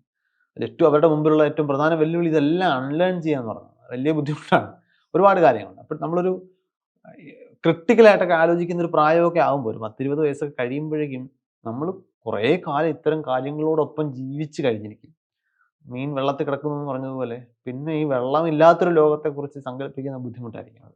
പല ആളുകൾ പിന്നെ പുതിയ കാര്യങ്ങൾ പഠിക്കുമ്പോഴെല്ലാം മുൻപ് പഠിച്ചു വെച്ചിരിക്കുന്ന ഈ സംഗതികളിൽ ഒരു കുറ്റി കെട്ടിയിട്ട് അതിന് ചുറ്റും കൊണ്ട് കെട്ടുകയാണ് ചെയ്യുക. അപ്പോൾ ഈ കുറ്റി അവിടുന്ന് എടുത്ത് മാറ്റുക എന്ന് പറയുന്നത് കുറച്ച് ധൈര്യം വേണ്ട പ്രോസസ്സാണ്. അതാണ് നമ്മുടെ മുമ്പിലുള്ള പ്രധാന വെല്ലുവിളി. അപ്പം ഒരു രീതിയിൽ അത് അഡ്രസ്സ് ചെയ്യാവുന്ന ഈ പറഞ്ഞതുപോലെ സയൻസ് പ്രവർത്തിക്കുന്നുണ്ടെന്ന് മറ്റുള്ളവരെ ബോധ്യപ്പെടുന്ന രീതിയിൽ സയൻസിൽ നിൽക്കുന്ന ആൾക്കാർ ശ്രമിക്കുക എന്നുള്ളതാണ്. അതിന് public perception of science, public outreach of science, popularisation ഇങ്ങനെയുള്ള വാക്കുകൾക്ക് പ്രസക്തി വരുന്ന അതാണ്. സമൂഹം സയൻസിനെ എങ്ങനെ കാണുന്നു എന്നുള്ളത് ഭയങ്കര ഇമ്പോർട്ടൻ്റ് ആണ്. അത് ഈ പ്രോസസ്സ് വർക്ക് ചെയ്യുന്നു എന്ന് ഉറപ്പിക്കാതെ ഒരാളും ഇതിന് ഗൗരവകരമായിട്ട് എടുക്കാൻ പോകുന്നില്ല. കാരണം ഇത് നോർമലി അവരുടെ ആക്സസിൽ വരുന്ന അവരിലേക്ക് എത്താൻ സാധ്യതയില്ലാത്തൊരു വിഷയമാണ്. ഇപ്പോൾ സ്പേസ് ആണ് സയൻസ് എന്ന് പറയുന്ന സ്പേസ് ആണ് മിക്കവരും സയൻസ് എന്നുകൊണ്ട് ഉദ്ദേശിക്കുന്നത്. അവിടെയും ശാസ്ത്രത്തിന് വിശദീകരിക്കാൻ കഴിയാത്ത ചില വിഷയങ്ങളൊക്കെ ഉണ്ട്. ഇപ്പോൾ ബ്ലാക്ക് ഹോളുകളെ കുറിച്ച് പറയുമ്പോൾ അതിൻ്റെ സിംഗുലാരിറ്റി വിശദീകരിക്കാൻ ശാസ്ത്രത്തിന് കഴിയില്ല. അവിടെയും വിശ്വാസത്തിന് ഒരു അപ്പർ ഹാൻഡ് വരികയാണ്. അപ്പോൾ അത് ഒരു കുഴപ്പം തന്നെയല്ലേ? അത് കുഴപ്പമാണോന്ന് ചോദിച്ചാൽ, കാരണം സയൻസിന്റെ പരിമിതികൾ എന്ന് പറയുന്നത് സയൻസിന്റെ തന്നെ പഴക്കമുള്ള കാര്യമാണ്. പല വിഷയങ്ങളിലും പല അൺസോൾവ്ഡ് പ്രോബ്ലങ്ങളും നമ്മുടെ മുമ്പിലുണ്ട്. പക്ഷെ അത് സയൻസ് തന്നെയാണ് പരിഹരിക്കാൻ സാധ്യതയും. വേറൊരാൾ പുറത്തുനിന്ന് വന്നത് പരിഹരിക്കുമെന്ന് പ്രതീക്ഷിക്കുന്നതിലും കാര്യമില്ല. മറ്റ് ഈ വിശ്വാസങ്ങൾക്ക് അപ്പർ ഹാൻഡ് വരുന്നത് വളരെ ലളിതമായിട്ടുള്ള സൊല്യൂഷൻസ് മുമ്പോട്ട് വെക്കാൻ അവർക്ക് സാധിക്കുന്നു എന്നുള്ളതാണ്. പ്രപഞ്ചം എങ്ങനെ ഉണ്ടായി എന്നുള്ളത് ശരിക്കും പ്രപഞ്ചത്തിന്റെ ഒരു ഗ്രാൻഡ്നെസ് വെച്ച് നോക്കുമ്പോൾ അതിഭീകരമായ ഒരു ക്വസ്റ്റ്യനാണ്. പ്രപഞ്ചം എങ്ങനെ ഉണ്ടായത്? ഈ ഗ്രാൻഡ്നെസ് അറിയാവുന്നതുകൊണ്ടാണ് ഒരു സയന്റിസ്റ്റിന് ഈ ഉത്തരം പറയാൻ ബുദ്ധിമുട്ട്. വേറൊരാൾക്ക് ദൈവം ഉണ്ടാക്കിയെന്ന് പറഞ്ഞാൽ അത് കൺക്ലൂഡ് ചെയ്യാൻ പറ്റുന്നത് പ്രപഞ്ചത്തിന്റെ ആ കോംപ്ലക്സിറ്റിയെ കുറിച്ച് ശരിക്കും മനസ്സിലാകാത്തതുകൊണ്ടാണ്. പറയുമല്ലോ, ചില ഈ ഇംഗ്ലീഷ് ഏതാണ്ട് തട്ടിമുട്ടിയൊക്കെ വായിക്കാവുന്ന രീതിയിൽ പഠിച്ച ഒരാളെടുത്ത് ഒരു സ്പാനിഷ് പത്രം കൊടുത്താൽ അയാളത് വായിക്കും. വായിക്കാൻ പറഞ്ഞാൽ അയാൾ വായിക്കും. ഇംഗ്ലീഷ് നന്നായിട്ട് അറിയാവുന്ന ഒരാളുടെ ഒരു സ്പാനിഷ് പത്രം കൊടുത്താൽ അയാൾ നോക്കിയിട്ട് പറയും ഇംഗ്ലീഷ് അല്ല എന്ന് പറയും. എന്താണ് വ്യത്യാസം? കാരണം ഇതിനകത്തുള്ള ന്യൂആൻസസ് കാണാൻ പുള്ളിക്ക് പറ്റുന്നുള്ളതുകൊണ്ട് പുള്ളിയുടെ പ്രശ്നമല്ല എന്ന് മനസ്സിലാക്കി പുള്ളി അതിൽ നിന്ന് മാറുകയാണ്. മറ്റേ കക്ഷിക്ക് അത് മനസ്സിലായിട്ടില്ല.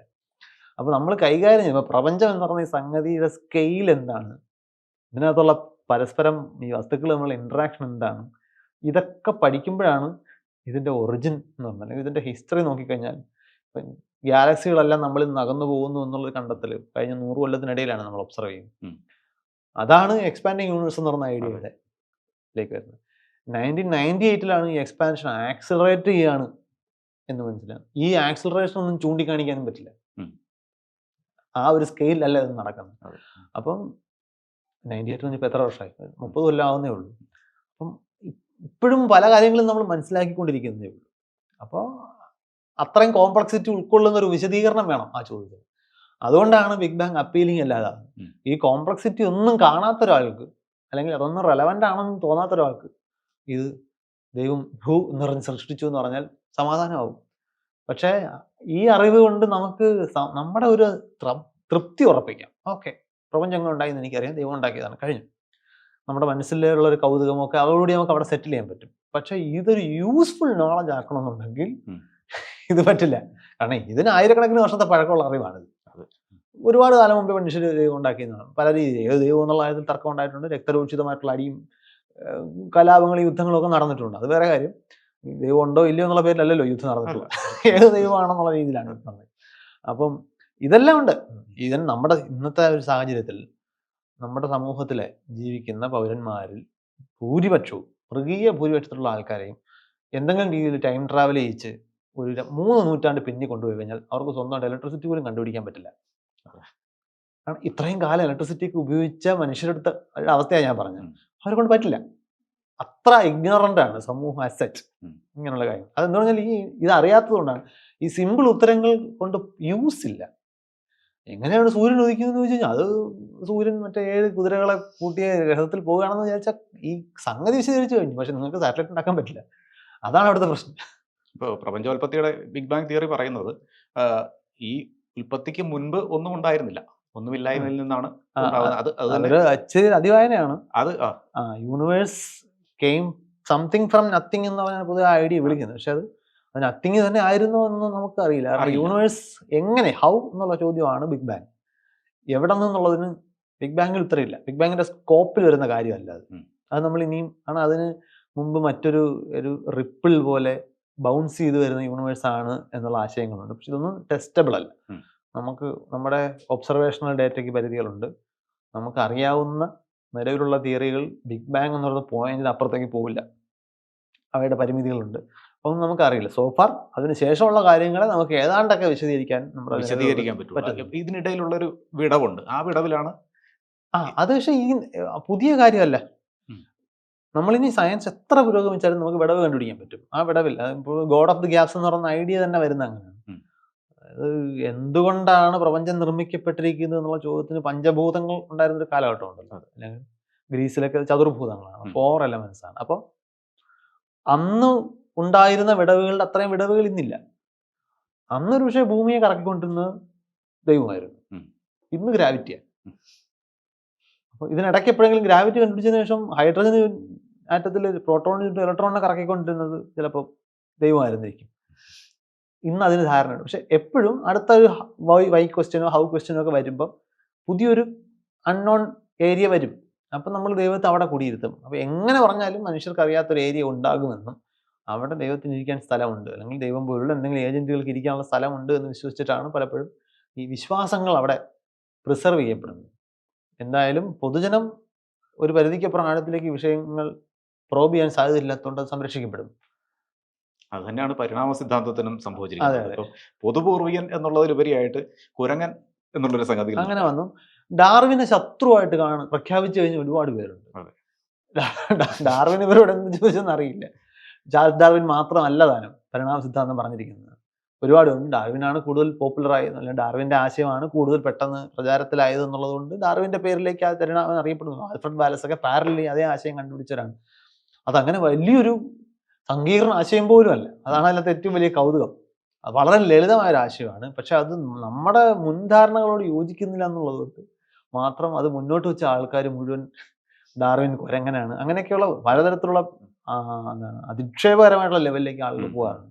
ഇപ്പോഴും ഒരുപാട് പേര്, പ്രത്യേകിച്ച് തീവ്രമായ മതവിശ്വാസമുള്ള പല ആളുകളും ഒന്ന് പറഞ്ഞ് രണ്ടാമത്തിന് അവർ ഡാർവിനെ ചിത്ത കളിക്കുന്നതാണ്. അവർക്ക് ഡാർവിനെ കുറിച്ച് ഒന്നും അറിയില്ല, അവരുടെ മതത്തെക്കുറിച്ച് പോലും ഒന്നും അറിയില്ല. ഇപ്പോൾ കുരങ്ങൻ എന്തുകൊണ്ട് മനുഷ്യനായി മാറുന്നില്ല? അല്ല, അങ്ങനെയുള്ള ഒരു പരിണാമത്തിന് ഈ പ്രശ്നം വരുന്നത്, പരിണാമം ഡാർവിൻ വിശ്വാസിയായിരുന്നു. അപ്പം ഈ നമ്മളുടെ ഒരു ലീനിയേജ് പിന്നിലേക്ക് പോകും. നമ്മളൊരു ഉത്കൃഷ്ട സൃഷ്ടിയായിട്ടാണല്ലോ നമ്മൾ തന്നെ പരിഗണിക്കുന്നത്. അവിടെയാണ് പ്രശ്നം. മാനവരാശിക്ക് എല്ലാ കാലത്തും ഈ അഹങ്കാരം ഉണ്ടായിരുന്നു. നമ്മുടെ സ്പീഷീസിനെ സെൻട്രലിൽ നിർത്തിയിട്ടാണ്, ആന്ത്രപ്പോസെൻട്രിസം ആണ് നമ്മുടെ ഒരു പ്രധാന ഐഡിയ. അപ്പം അതൊരു മനുഷ്യനല്ലാത്ത കുരങ്ങ് പോലെ ഇരിക്കുന്ന ഒരു ജീവി, അല്ലെങ്കിൽ എല്ലാ ജീവികളും ഒരുപോലെയാണെന്ന് അംഗീകരിക്കുന്നത് വലിയൊരു പ്രശ്നമാണ്. ഈ പ്രപഞ്ചത്തിന്റെ കേന്ദ്രം ഭൂമി അല്ലാതാകുന്നതിന് എനിക്ക് പ്രശ്നം ഉണ്ടായിരുന്നു. അത് മനുഷ്യൻ ജീവിക്കുന്ന ഭൂമി ആകണം പ്രപഞ്ചത്തിന്റെ കേന്ദ്രം. അത് തന്നെ വളരെ ബുദ്ധിമുട്ടിയാണ് അംഗീകാരം നേടിയത്. അപ്പം അതുപോലെ തന്നെയാണ് ഈ നമ്മൾ സ്പെഷ്യലാണ് എന്നുള്ളൊരു സ്റ്റാറ്റസ് മാറണം. മതപുസ്തകങ്ങളെല്ലാം അങ്ങനെയാണല്ലോ നിലനിൽക്കുന്നത്. മനുഷ്യനാണല്ലോ, മനുഷ്യർക്ക് മനുഷ്യരുടെ കാര്യങ്ങൾ പറയാനുള്ള ദൈവങ്ങളേ ഉള്ളൂ. പട്ടി ആരോട് പ്രാർത്ഥിക്കും എന്നാലും ചോദിക്കില്ലല്ലോ. അപ്പൊ അങ്ങനെ മനുഷ്യനെ മാത്രം കേന്ദ്രീകരിച്ച് നിൽക്കുന്ന സംവിധാനങ്ങൾക്ക് മനുഷ്യൻ മറ്റു ജീവികളോട് തുല്യനാണ് എന്നൊരു മതം കംഫർട്ടബിൾ ആയിരിക്കില്ല. അതാണ് ഈ ഇത്രയും വലിയ പ്രശ്നങ്ങൾ അവിടെ ഉണ്ടാക്കുന്നത്. ഇപ്പൊ ഡാർവിന്റെ കാര്യം, ഡാർവിൻ വിശ്വാസിയായിരുന്നു എന്ന് പറഞ്ഞു. ഈ നമുക്കറിയാം ആധുനിക കാലത്തും അങ്ങനെയൊക്കെ തന്നെയാണ്, വിശ്വാസവും ശാസ്ത്രവും ഒരുമിച്ച് കൊണ്ടുപോകുന്ന ആളുകളുണ്ട്. എങ്ങനെ അത് കൊണ്ടുപോകാനാകും എന്നൊരു വിഷയമുണ്ടല്ലോ. യുക്തി എന്നുള്ളത് സയൻസിലുണ്ട്. അത് കൊണ്ടുപോകാൻ ബുദ്ധിമുട്ടൊന്നുമില്ല. നമ്മൾ ആ വിശ്വാസ ഭാഗത്തേക്ക് ഇതേ യുക്തി പ്രയോഗിക്കാതിരുന്നാൽ മതി. ഡാർവിൻ്റെ ഒക്കെ കഥ, ഐസക് ന്യൂട്ടൺ ഭൗതിക ശാസ്ത്രത്തിന്റെ പിതാവെന്നൊക്കെ ഉള്ള സ്റ്റാറ്റസിൽ വിളിക്കപ്പെടുമ്പോഴും തൻ്റെ ജീവിതത്തിന്റെ അവസാന ഘട്ടത്തിൽ, അതായത് സ്വന്തം ആയുസിന്റെ നല്ലൊരു പങ്കും പുള്ളി ആൽക്കമിയും ലോകാവസാനം കണ്ടെത്താനും ഒക്കെയാണ്, ബൈബിളിൽ നിന്നും ഡീകോഡ് ചെയ്ത് ലോകാവസാനം കണ്ടെത്താനും ഒക്കെയാണ് പുള്ളി ശ്രമിച്ചത്.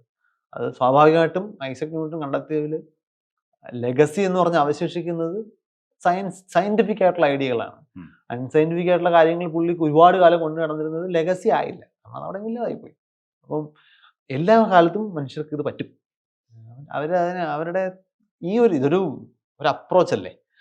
സയൻസ് എന്ന് പറഞ്ഞ നേരത്തെ പറഞ്ഞല്ലോ, അറിവിൻ്റെ മാർഗ്ഗമാണ്. ആ മാർഗ്ഗം നിങ്ങൾ എവിടെയൊക്കെ പ്രയോഗിക്കുന്നു എന്നനുസരിച്ചിരിക്കും. പിന്നെ ന്യൂട്ടൻ്റെയോ ഡാർവിൻ്റെയോ കാലത്ത് ആക്സസിബിൾ ആയിട്ടുള്ള ഇൻഫർമേഷനും അത്രയേ ഉള്ളൂ. നമുക്ക് ലോകത്തെക്കുറിച്ച് അറിയാവുന്ന നമ്മളെല്ലാവരും നമ്മുടെ കാലഘട്ടത്തിൽ നമുക്ക് ആക്സസിബിൾ ആയിട്ടുള്ള ഇൻഫർമേഷൻ വെച്ചാണ് ലോക വിവരം ഉണ്ടാക്കുന്നത്. അവർ ഐസക് ന്യൂട്ടന് ഇന്നത്തെ ഒരു 8ാം ക്ലാസ്സിലെ കുട്ടിക്ക് അറിയാവുന്നത്ര ഫിസിക്സ് പോലും ഇൻഫർമേഷൻ എന്ന നിലയിൽ നോക്കിയാൽ അറിയില്ല. അത് ഐസക് ന്യൂട്ടന്റെ ബുദ്ധിയുടെ പ്രശ്നമല്ല, കാലഘട്ടത്തിൻ്റെയാണ്. പ്രോട്ടോണിനെയും ഇലക്ട്രോണിനെയും കുറിച്ച് 8ാം ക്ലാസ്സിലെ കുട്ടി പറയും, ഐസക് ന്യൂട്ടൻ കേട്ടിട്ടുപോലും ഉണ്ടാവില്ല. ആ ഒരു വ്യത്യാസമുണ്ട്. അപ്പം ഇന്നത്തെ കാലത്ത് ആളുകൾ സയൻസ്, ഇന്ത്യയിലാണ് ഇത്രയധികം വിശ്വാസികളായിട്ടുള്ള സയൻറ്റിസ്റ്റുമാരുള്ളത്. ബാക്കി ഉള്ളവരിൽ വളരെ കുറച്ച് ആളുകളേ ഉള്ളൂ. അപ്പം അവരുടെ പൊതുവിൽ വിശ്വാസികളായിട്ടുള്ള മനുഷ്യർ, സയൻറ്റിസ്റ്റുകളല്ലാത്ത വിശ്വാസികളായിട്ടുള്ള മനുഷ്യർ ഇത്തരം സയൻറ്റിസ്റ്റുകൾ മതവിശ്വാസികൾ അല്ലെങ്കിൽ ഈശ്വര വിശ്വാസികളാണ് എന്ന് പറഞ്ഞ് പോപ്പുലറൈസ് ചെയ്തുകൊണ്ട് നമ്മുടെ മനസ്സ് വരുന്നൊരു ചിത്രമാണ്. നമ്മൾ വിചാരിക്കുന്ന പോലെ ശബരിമലയിൽ പോയി തേങ്ങ അടിക്കുന്ന ടൈപ്പ് ഒരു വിശ്വാസി അല്ല ഈ ശാസ്ത്രജ്ഞരാരും. അവരുടെ പ്രത്യേകിച്ച് ഇപ്പോൾ ഐൻസ്റ്റൈൻ ഒരു എത്തീസ്റ്റാണ്, പ്രാക്ടിക്കലി എത്തീസ്റ്റാണ്. പക്ഷെ ഐൻസ്റ്റൈൻ പലപ്പോഴും റിലീജിയസ് എന്ന് തോന്നിക്കുന്ന തരത്തിലുള്ള കമൻസ്, ഇപ്പോൾ God does not play dice എന്നൊരു പ്രസിദ്ധമായിട്ടുള്ള കോട്ടുണ്ട് ഐൻസ്റ്റൈൻ. ഐൻസ്റ്റൈൻ ഉദ്ദേശിക്കുന്നത് മനുഷ്യന്റെ നോളജിന് നിലവിലുള്ള പരിധിയെ കുറിച്ചിട്ടുള്ള ഒരു പൊയറ്റിക് അപ്രോച്ചാണ്. അത് ഐൻസ്റ്റൈൻ ഒരു കല്ലിന് മുമ്പ് എന്ന് പ്രാർത്ഥിക്കുന്ന ഒരു വിശ്വാസി അല്ല. അപ്പോൾ ഇന്നും നമ്മൾ റിലീജിയോസിറ്റി ഉണ്ട്, അല്ലെങ്കിൽ മതവിശ്വാസി, ഈശ്വരവിശ്വാസി എന്നൊക്കെ വിളിക്കുന്ന ശാസ്ത്രജ്ഞരെല്ലാം ഏതാണ്ട് ആ ഒരു ലൈനിലുള്ളതാണ്. ഞാൻ അങ്ങനെ കണ്ടിട്ടുള്ളൂ. ഇന്ത്യയിലാണ് ഈ നേരിട്ട് പോയി വിഗ്രഹം പൂജിക്കുകയും മുമ്പ് കമിഴ്ന്ന് വീടുകയൊക്കെ ചെയ്യുന്ന ശാസ്ത്രജ്ഞരെ നമ്മൾ കാണും. അത് വേറെ ഒരു പ്രശ്നമാണ്. അത് ഓരോ നാടിൻ്റെയും സാംസ്കാരിക ചരിത്രമൊക്കെ ഉൾപ്പെടെ അതിനകത്ത് ട്യൂൺ ചെയ്യുന്നുണ്ടാവും. പക്ഷെ എന്തായാലും ഇത് ഒരുമിച്ച് കോഎക്സിസ്റ്റ് ചെയ്യുന്നതിന് തടസ്സമൊന്നുമില്ല. നിങ്ങൾ ആ ഒരു അപ്രോച്ച് എവിടെയൊക്കെ ഉപയോഗിക്കും, റോക്കറ്റ് സയൻറ്റിസ്റ്റ് റോക്കറ്ററിയിൽ ഉപയോഗിക്കുന്ന അപ്രോച്ച് ഇത്തരം കാര്യങ്ങൾ, സ്വന്തം ഭാവി അല്ലെങ്കിൽ ഈ പ്രോജക്റ്റിൻ്റെ ഭാവി എങ്ങനെയാണ് എന്ന് നിശ്ചയിക്കുന്നതിൽ അതേ മെത്തേഡ് ഉപയോഗിക്കുന്നില്ല എന്ന് മാത്രമാണ് എൻ്റെ അർത്ഥം. ഈ ദൈവഗണം എന്ന് നമ്മുടെ ലാർജ് ഹാഡ്രോൺ കൊളൈഡറിൽ കണ്ടെത്തിയ ആ ഒരു ഗണത്തിനെ കുറിച്ച് പറയുന്നുണ്ട്. അപ്പം ആ ഒരു പ്രയോഗം പോലും ദൈവം അല്ലേ ഉള്ളത് എന്നുള്ള തരത്തിലൊക്കെ പല സോഷ്യൽ മീഡിയ കമന്റുകളിൽ നമ്മൾ കാണാറുണ്ട്. അത് പക്ഷേ സാധാരണഗതിയിൽ തിയറട്ടിക്കൽ ഫിസിക്സിൽ, പ്രത്യേകിച്ച് ഇതുപോലെ ഹൈ എനർജി ഫിസിക്സ് എന്നൊക്കെ പറയുന്ന, നേരിട്ടൊരു മനുഷ്യൻ, സാധാരണ മനുഷ്യൻ ഒരിക്കലും ഉപയോഗിക്കാൻ സാധ്യതയില്ലാത്ത കുറേ മേഖലകളാണ് അതൊക്കെ. അക്കാഡമിക്കായിട്ട് ഫിസിക്സിൽ താല്പര്യമുള്ള ആളുകൾ മാത്രം കടന്നു പോകുന്നത്. അതിലൊരു കണ്ടെത്തൽ ഇപ്പോൾ പൊതുജന മധ്യത്തിലേക്ക് നോർമലി വരാറില്ല. അത് വരുന്നതിന് ഒറ്റ പേരാണ് ഗോഡ് പാർട്ടിക്കിൾ. ആ പേര് പോലും ലിയോൺ ലെഡർമാൻ എന്ന് പറയുന്ന ശാസ്ത്രജ്ഞൻ എഴുതിയൊരു പുസ്തകത്തിൻ്റെ പേരിലാണ്. അദ്ദേഹം ഈ പീറ്റർ ഹിഗ്സ് എന്ന് പറയുന്ന ആള് 1960s തിയറട്ടിക്കൽ ഫിസിക്സിലെ സ്റ്റാൻഡേർഡ് മോഡൽ എന്ന് പറയുന്ന കണികാ ഭൗതികത്തിലെ ഒരു പ്രത്യേക പ്രശ്നത്തിന് പരിഹാരം എന്ന രീതിയിൽ കണിക ഹിഗ്സ് ഫീൽഡ്, ഹിഗ്സ് കണിക എന്ന് പറയുന്ന ഐഡിയ മുമ്പോട്ട് വെക്കുന്നത്. പക്ഷെ തിയറട്ടിക്കലായിട്ട് പ്രഡിക്റ്റ് ചെയ്യപ്പെടുന്ന അതിൻ്റെ സ്വഭാവ സവിശേഷതകൾ കൊണ്ട് തന്നെ അന്നത്തെ സാങ്കേതിക വിദ്യ ഉപയോഗിച്ച് അതിനെ ഡിറ്റക്ട് ചെയ്ത് പരീക്ഷണങ്ങളിൽ ബോധ്യപ്പെടുക എന്ന് പറഞ്ഞാൽ സാധ്യമാണ്. അപ്പോൾ അങ്ങനെ ഒരു കുഴപ്പം പിടിച്ച കണിക എന്ന രീതിയിലാണ് ലെഡർമാൻ ആ പുസ്തകത്തിന് ഗോഡ് ഡാംഡ് പാർട്ടിക്കിൾ എന്ന് പേരിടുന്നത്. പബ്ലിഷർക്ക് തോന്നി ഗോഡ് ഡാംഡ് പാർട്ടിക്കിൾ ഒരു നെഗറ്റീവ് വാക്കാണ്, അത് നമുക്കൊന്ന് മുറിക്കാം. അങ്ങനെയാണ് ഇത് ഗോഡ് പാർട്ടിക്കിൾ ആകുന്നത്. പക്ഷെ അത് ആ പുസ്തകത്തിൻ്റെയും ആ വാക്കിൻ്റെയും തന്നെ തലവരെ മാറ്റി എന്നുള്ളതാണ്. അതോടുകൂടി അത് ദൈവത്തിൻ്റെ കണികയായിട്ട് മാറി. ദൈവകണിയെ കണ്ടെത്തിയപ്പോഴത്തേക്കും ആൾക്കാർ ദൈവത്തിൻ്റെ പ്രൂഫായി എന്ന് പോലും വിശ്വസിച്ച ആൾക്കാരാണ്. അതൊരു ഒരു ആലങ്കാരികത മിസ്ഫയർ ചെയ്തതാണ്. ഹിഗ്സ് ബോസോണുകൾ എന്ന് പറയുന്നത് ദൈവഗണം അങ്ങനെ ആയി മാറി. ഹിഗ്സ് ബോസോൺ എന്ന ആളുകൾക്ക് പലർക്കും അറിയില്ല. അതിൽ കൂടുതൽ പേർക്ക് ഗോഡ് പാർട്ടിക്കിൾ എന്നുള്ള വാക്കാണ് അറിയാവുന്നത്. ഇപ്പം സയൻസ് നമ്മൾ ആദ്യം കപടശാസ്ത്രത്തെക്കുറിച്ച് പറഞ്ഞു, അതിലും കുറച്ചുകൂടി കടന്നു വരികയാണെങ്കിൽ പരന്നഭൂമിയെക്കുറിച്ച് ഇപ്പോഴും സംസാരിക്കുന്ന ആളുകളുണ്ട്. അത് കൂടിയിട്ടുണ്ടോ? നമ്മുടെ നാട്ടിൽ മുമ്പ് ഇല്ലാത്ത വിധ ആളുകളുണ്ടോ എന്നാണ് എനിക്ക് തോന്നുന്നത്. സോഷ്യൽ മീഡിയ വന്നപ്പോൾ കൂടുതൽ വിസിബിൾ ആകുന്നതാണെന്ന് അറിയില്ല. പക്ഷെ ആ ആശയം അതൊരു ഫാൻസി ഐഡിയ ആണ്. എന്തുകൊണ്ടെന്ന് വെച്ചാൽ ഇങ്ങനത്തെ ഒരു കോൺസ്പിരസി തിയറിയുടെ സ്വഭാവമാണ്. കോൺസ്പിരസി തിയറി ചില ആളുകളുടെ ചില മാനസികമായിട്ടുള്ള വീക്ക്നെസ്സിനെയാണ് മുതലെടുക്കുന്നത്. പ്രത്യേകിച്ച് ഇച്ചിരി ഒരു ഈഗോയിസ്റ്റിക് ആയിട്ടുള്ള ആളുകൾ, ഇച്ചിരി നാർസിസിസ്റ്റിക് ടെൻഡൻസിയൊക്കെ ഉള്ള ആളുകളാണ് ഈ കോൺസ്പിരസി തിയറികൾ പെട്ടെന്ന് അതിൽ കൊള്ളുന്നത്. എന്ന് പറഞ്ഞാൽ നിങ്ങൾക്ക് ആർക്കും അറിയാത്ത കുറേ ഗൂഢരഹസ്യങ്ങൾ എനിക്കറിയാം എന്ന് പറയുന്നതിൽ ആ ഒരു അവകാശവാദത്തിൽ കിട്ടുന്നൊരു സുഖമുണ്ട്. നമുക്ക് എല്ലാവർക്കും അത് മനസ്സിലാവുന്ന ഒരു സുഖമാണ്. പക്ഷെ ചില ആളുകൾ എക്സ്ട്രീം ഐഡിയകളിലേക്ക് പോകും ഇതിൻ്റെ പേരിൽ. അങ്ങനെയാണ് ഈ ഫ്ലാറ്റ് എർത്തേഴ്സൊക്കെ. ഇപ്പോൾ നമ്മൾ ഈ പറഞ്ഞ പോലെ സയൻസിലെ അറിവ് പ്രോഡക്റ്റായിട്ട് മാറുമ്പോൾ ആ പ്രോഡക്റ്റ് ഉപയോഗിക്കാൻ കാണിക്കുന്ന ഒരു മാനസികാവസ്ഥ അല്ല നമ്മൾ ആ അറിവിനോട് കാണിക്കുന്നുള്ളതിൻ്റെ ഏറ്റവും നല്ല ഉദാഹരണമാണ്. ഭൂമിയുടെ ഷേപ്പിന് ഡിപ്പെൻഡ് ചെയ്തിട്ടാണ് നമ്മൾ ഇന്ന് ഉപയോഗിക്കേണ്ട മിക്ക ടെക്നോളജികളും നിൽക്കുന്നത്. പക്ഷെ നമുക്കറിയില്ല അങ്ങനെ ഡിപ്പെൻഡൻസി ഉള്ളതായിട്ട്. നമ്മൾ ആ ഉപകരണം ഉപയോഗിക്കും. ഇപ്പം സാറ്റലൈറ്റ് ഉപയോഗിക്കണമെങ്കിൽ സാറ്റലൈറ്റിന് കറങ്ങാൻ ഒരിക്കലും ഒരു പരന്ന ഭൂമി പറ്റില്ല. അതിന് ഭൂമി ഉരുണ്ടതായേ പറ്റൂ. സാറ്റലൈറ്റ് വഴിയാണ് പല ആളുകളും ഭൂമി പരന്നതാണ് എന്ന് വാദിക്കുന്നത്. And flat earth society have members all over the globe എന്നാണ് അവർ പോസ്റ്റ് ഇട്ടത്. അപ്പോൾ അത് ആ അറിവ് എത്താത്തതിൻ്റെ ഒരു ക്ലാസിക് എക്സാമ്പിൾ ആണെന്ന് എനിക്ക് തോന്നുന്നു. അതേസമയം ഇതുപോലെ ഭൂമി ഉരുണ്ടതാണ് എന്ന് പറയുന്ന പല ആളുകൾക്കും അതെന്തുകൊണ്ടാണ് ഉരുണ്ടതാണ് എന്ന് പറയുന്നത് എന്നുള്ളതിന് ജസ്റ്റിഫിക്കേഷൻ ഇല്ല. കാരണം നമ്മൾ പുറത്തിറങ്ങി വെളിയിലോട്ട് നോക്കിയാൽ ഭൂമി ഉരുണ്ടാണെന്ന് മനസ്സിലാവില്ല. അത് ഒരു കാലത്ത് മനസ്സിലാവില്ല. നമ്മുടെ സാധാരണ ഒരു ലാൻഡ് സർവേ ചെയ്യുന്ന ഒരു സർവേയർ പോലും ലാൻഡ് അളന്നിട്ട് ഏരിയ കണ്ടുപിടിക്കാൻ ഉപയോഗിക്കുന്ന ഇക്വേഷൻ പരന്ന ഭൂമിക്ക് മാത്രം ആപ്ലിക്കബിൾ ആയിട്ടുള്ള ഇക്വേഷൻ. മാത്രമല്ല ലോകത്തിന്റെ മാപ്പ് പരന്ന പ്രതലത്തിലാണ്. അങ്ങനെയാണ് കാണിക്കുന്നത്. അതെ. അപ്പൊ അതിൽ പക്ഷേ ഉരുണ്ടതാണെന്നുള്ളതിന്റെ തെളിവുകളുണ്ട്. നമ്മൾ ഷിപ്പ് റൂട്ടൊക്കെ നോക്കി കഴിഞ്ഞാൽ വളച്ച് വരുന്ന നമ്മൾ ഓട്ടോറിക്ഷക്കാർ കൂലി കൂടുതൽ വാങ്ങിക്കാൻ വേണ്ടിയിട്ട് വളച്ചു കൊണ്ടുപോകുന്നില്ല. ഷിപ്പ് വളച്ചു കൊണ്ടുപോകുന്നതല്ല. പരന്ന ഭൂമി ഉരുണ്ട ഭൂമിയെ പരത്തി കാണിക്കുമ്പോൾ നേർവര വളഞ്ഞ വരയാകും എന്നുള്ളതുകൊണ്ടാണ് സംഭവിക്കുന്നത്. അപ്പോൾ പക്ഷെ ചെറിയ സ്കെയിലിൽ ആളുകൾക്കത് ബോധ്യപ്പെടൽ എളുപ്പമല്ല. പക്ഷെ ആളുകളത് പറയുന്നത് ഈ പാഠപുസ്തകങ്ങളുള്ള വിശ്വാസം കൊണ്ടാണ്. സ്കൂളിൽ അങ്ങനെയാണ് പഠിച്ചതെന്നുള്ളതുകൊണ്ട് അവരത് അംഗീകരിക്കും. പക്ഷെ ഒരു ക്വസ്റ്റ്യൻ ചെയ്ത് വരുമ്പോൾ അതിന് കുറേ പേരെങ്കിലും ടേക്കേഴ്സ് ഉണ്ടാവും. അത് ഈ പറഞ്ഞതുപോലെ മൊത്തത്തിലൊരു പ്രോസസ്സ് പരിചയമില്ലാത്തതുകൊണ്ട് ആ അറിവ് കണ്ടെത്തുന്ന മാർഗത്തെക്കുറിച്ചും ജസ്റ്റിഫിക്കേഷൻ, എവിഡൻസ് ഇങ്ങനെയൊക്കെയുള്ള വാക്കുകൾ, സങ്കല്പങ്ങളോടുള്ള പരിചയക്കുറവ് കൊണ്ട് സംഭവിക്കുന്നതാണ്. ഈ എവിഡൻസ് ആണ് അവിടെയും പ്രശ്നം. ഇപ്പോൾ ഭൂമിയുടെ വക്രതയെക്കുറിച്ച് പഠിക്കാൻ അല്ലെങ്കിൽ മനസ്സിലാക്കാനുള്ള ഇക്വേഷൻസ് നമ്മുടെ കയ്യിലുണ്ട്, സയൻസിന്റെ കയ്യിലുണ്ട്. ഈ പരന്ന ഭൂമിക്കാർക്കും അതുപോലെ കുറെ ഇക്വേഷൻസ് ഉണ്ട്, കണക്കുകളുണ്ട്. അത് വെച്ചിട്ടാണ് അവരിതിനെ സാധൂകരിക്കാൻ ശ്രമിക്കുന്നത്. അത് ഈ നേരത്തെ പറഞ്ഞ അതിന്റെ വക്താക്കൾ ഭൂരിഭാഗം പേര് നേരത്തെ പറഞ്ഞതുപോലുള്ള ഈ കോൺസ്പിരസി തിയറിസ്റ്റ് മെന്റാലിറ്റി ഉള്ള ആളുകളാണ്. നിങ്ങൾ വിചാരിക്കുന്ന ഒരു സംഗതി അല്ല. ഇതിൽ മരണപ്പെട്ടവരൊക്കെ ഉണ്ട്. പുള്ളിയുടെ പേര് ഞാൻ മറന്നുപോയി. സ്വന്തമായിട്ട് റോക്കറ്റ് ഉണ്ടാക്കി ഭൂമിയുടെ വക്രത കാണാൻ പരന്നാണെന്ന് തെളിയിക്കാൻ വേണ്ടി മുകളിലേക്ക് പോയി അതിന് ആക്സിഡന്റ് ആയി മരിച്ച ആൾക്കാരുണ്ട്. അങ്ങനെ ആത്മാർത്ഥമായിട്ട് ഇതൊക്കെ ചെയ്യുന്ന ആളുകളും ഉണ്ട്. അപ്പൊ അവര് ശരിക്കും അത് എല്ലാ വിഷയങ്ങളിലും കാണും. ഇപ്പൊ സ്വന്തം ശരീരത്തിലേക്ക് പേവിഷം കുത്തിവെച്ച മനുഷ്യരൊക്കെ ഉണ്ട്. അങ്ങനത്തെ അവർക്ക് അതിന്റെ കോൺസിക്വൻസിനെ കുറിച്ച് വേണ്ടത് അറിയാത്തതുകൊണ്ട് മറ്റേതെങ്കിലും വിഷയത്തിൽ ഈ കോഗ്നിറ്റീവ് ടണലിംഗ് എന്നൊക്കെ പറയുന്ന സംഗതികളുണ്ട്. ചില വിഷയത്തിൽ ഫോക്കസ് ചെയ്ത് കഴിഞ്ഞാൽ പിന്നെ വേറൊന്നും ശ്രദ്ധിക്കത്തില്ല. അപ്പം പല മണ്ടത്തരങ്ങളും അങ്ങനെ ഏരിയയിൽ കാണിക്കും.